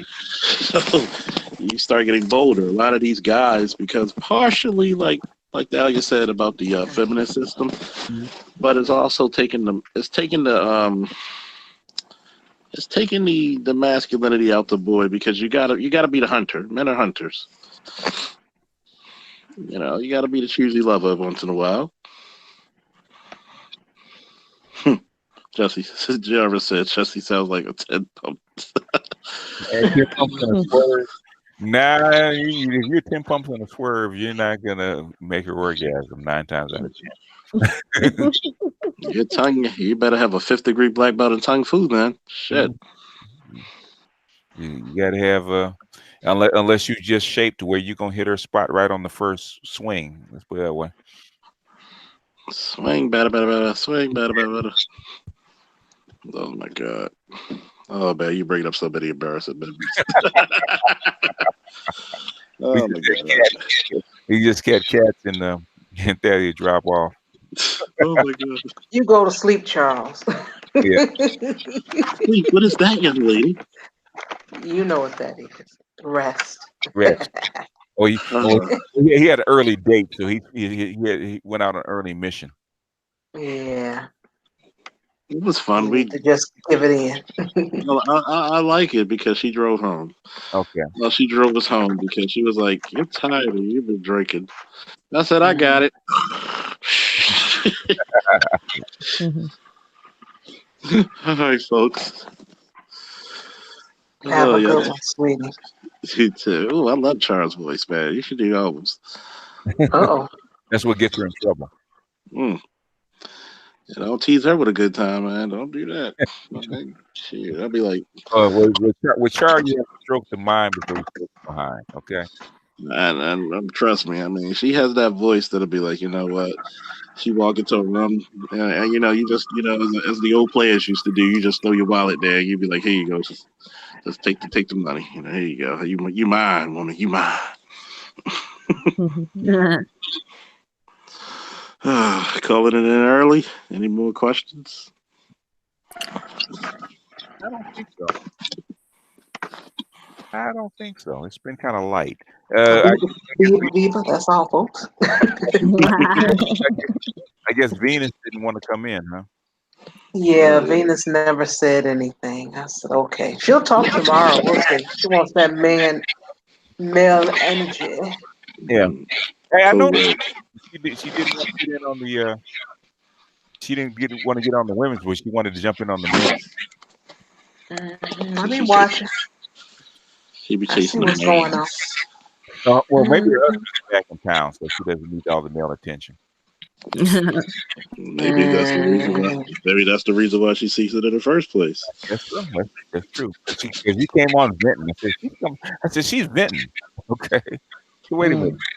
We're not your husband. You just can't and just download on us like that. I was about to untie my bow tie and start singing, "You and me, girl, we go a long way back."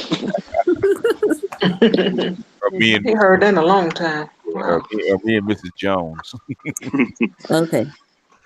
So I have a scientific question and it'll be it. That'll be it. So, okay, so I noticed like a lot of like sperm count determines like the sex of the child.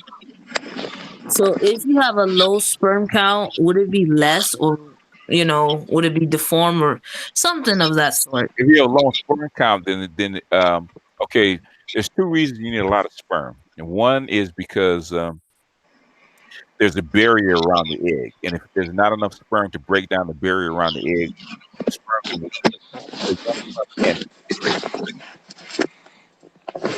because basically what the vagina will try to do is basically make sure only the strongest swimmers actually reach the egg.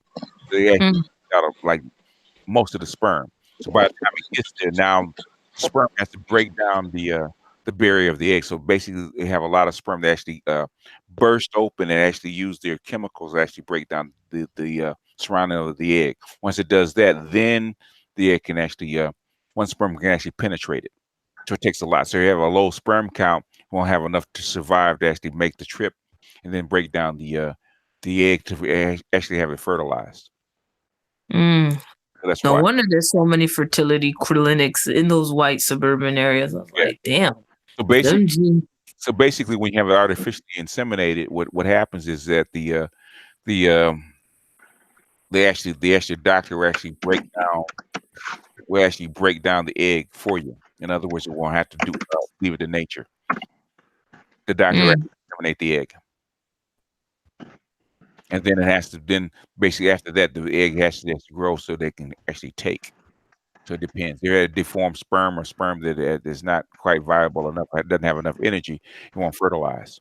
So there's a lot that actually goes into actually fertilizing an egg. Because the egg doesn't carry any energy, the sperm does. So if the sperm doesn't mm. have enough energy in it to actually fertilize the egg, it won't get fertilized.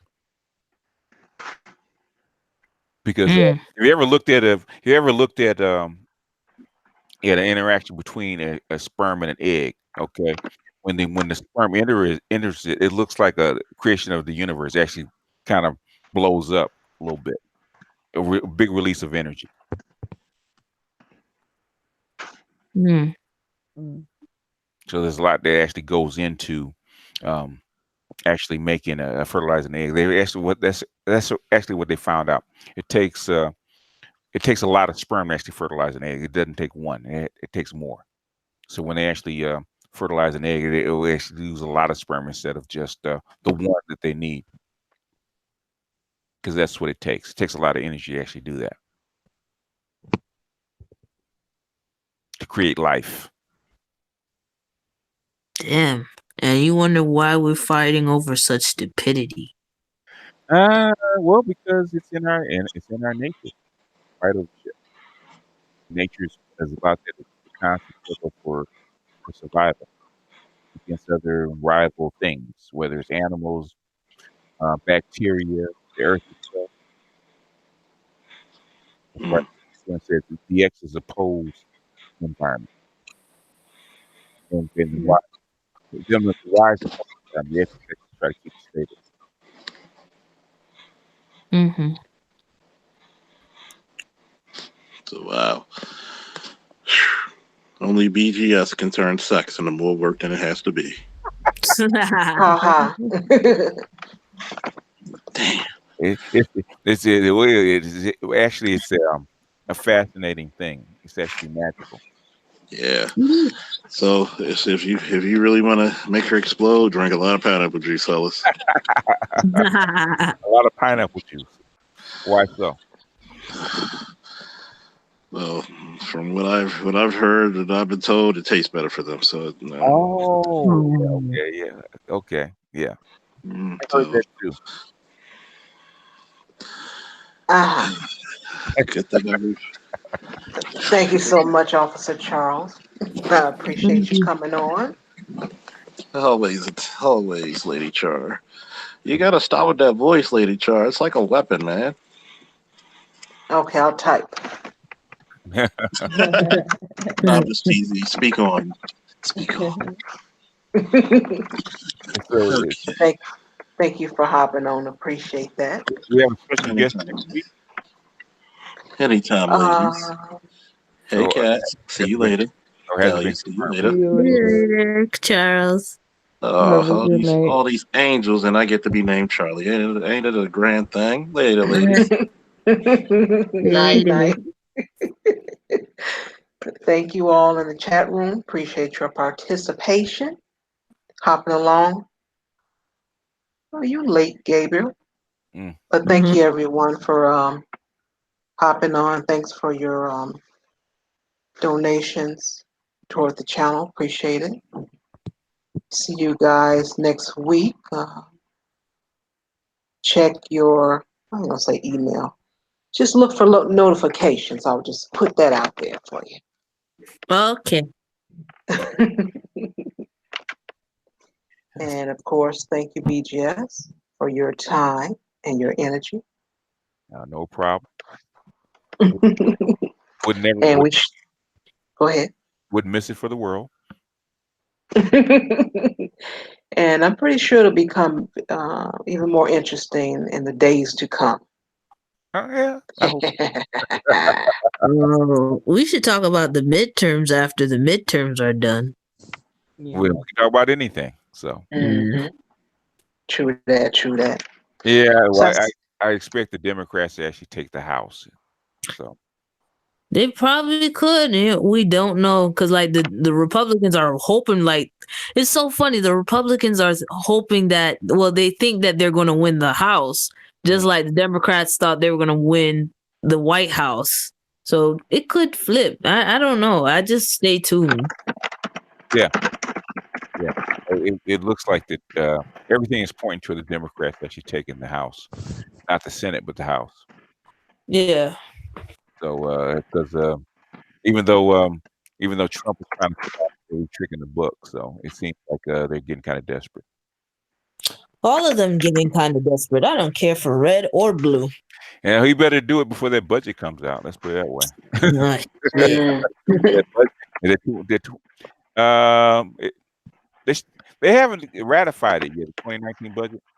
I Ratified. don't think so. Mhm. Because the fiscal year actually started in October. So Oh shit, they're late. They're way late then. budget is late. I think they wait till after the elections to actually ratify the budget.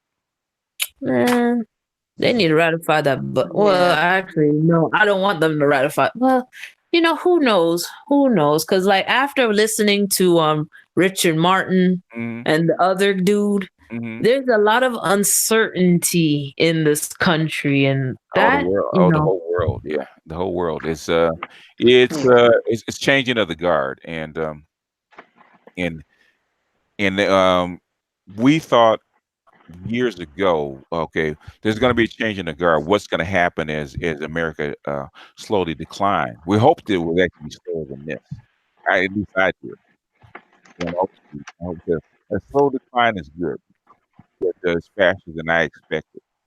And we were wondering as it declined what was going to happen. Okay, white folks are actually going to get upset, so there's going to be what more violence and more racial violence, which is starting to pick up a little bit. Hopefully, it doesn't get too Yeah. bad. White folks don't cotton to being poor too well. Well, I noticed something about white folks is that once their nest is disturbed, they have like a level of scarcity and uncertainty. Like they just revert back to that time in their history. Yeah, and basically Donald Trump is actually co-signing on it, which I was worried about, but I hope that it wouldn't. It doesn't kick off. Hopefully, they will actually suppress it. I think they have to suppress it because if they let it go too far, then they have to worry about revolution. So I think they're going to actually start to suppress it. So I, even though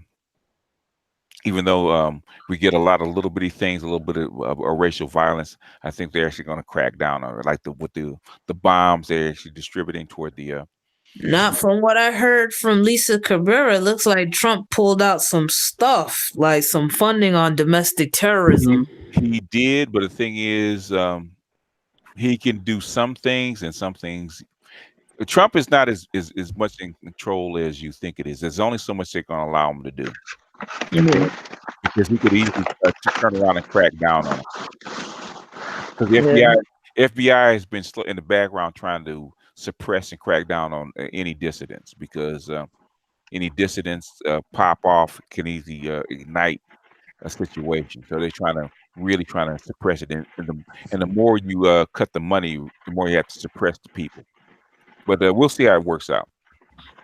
How it plays out. Yeah, but like a lot of white minds is that scarcity. It's like they, like you said, they have only like one growing season, so their mindset is like one growing season. Yeah. In other words, if it's not stable, if it's not regular, then they get upset. That's how come we have a lot of them killing themselves with opioids and guns and other kind of drinking themselves to death.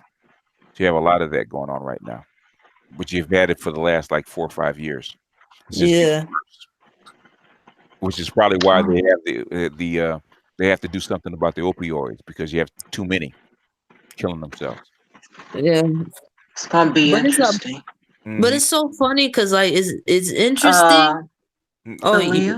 Yes. How many? Come on now, stop it now. Come on. It's time. Yeah, we can talk about it tomorrow. Yeah, we could. Yeah, another time. I'm sorry. I forgot the time. Sorry, Char. Char's got to go. Not a problem. Char's got to go. Have a good night. Have a good night, everybody. Have a good night. Thank you for coming. Good night. See you guys next week. Same that time. Same that channel. All right. Good night. All right. Good night. Peace. Peace.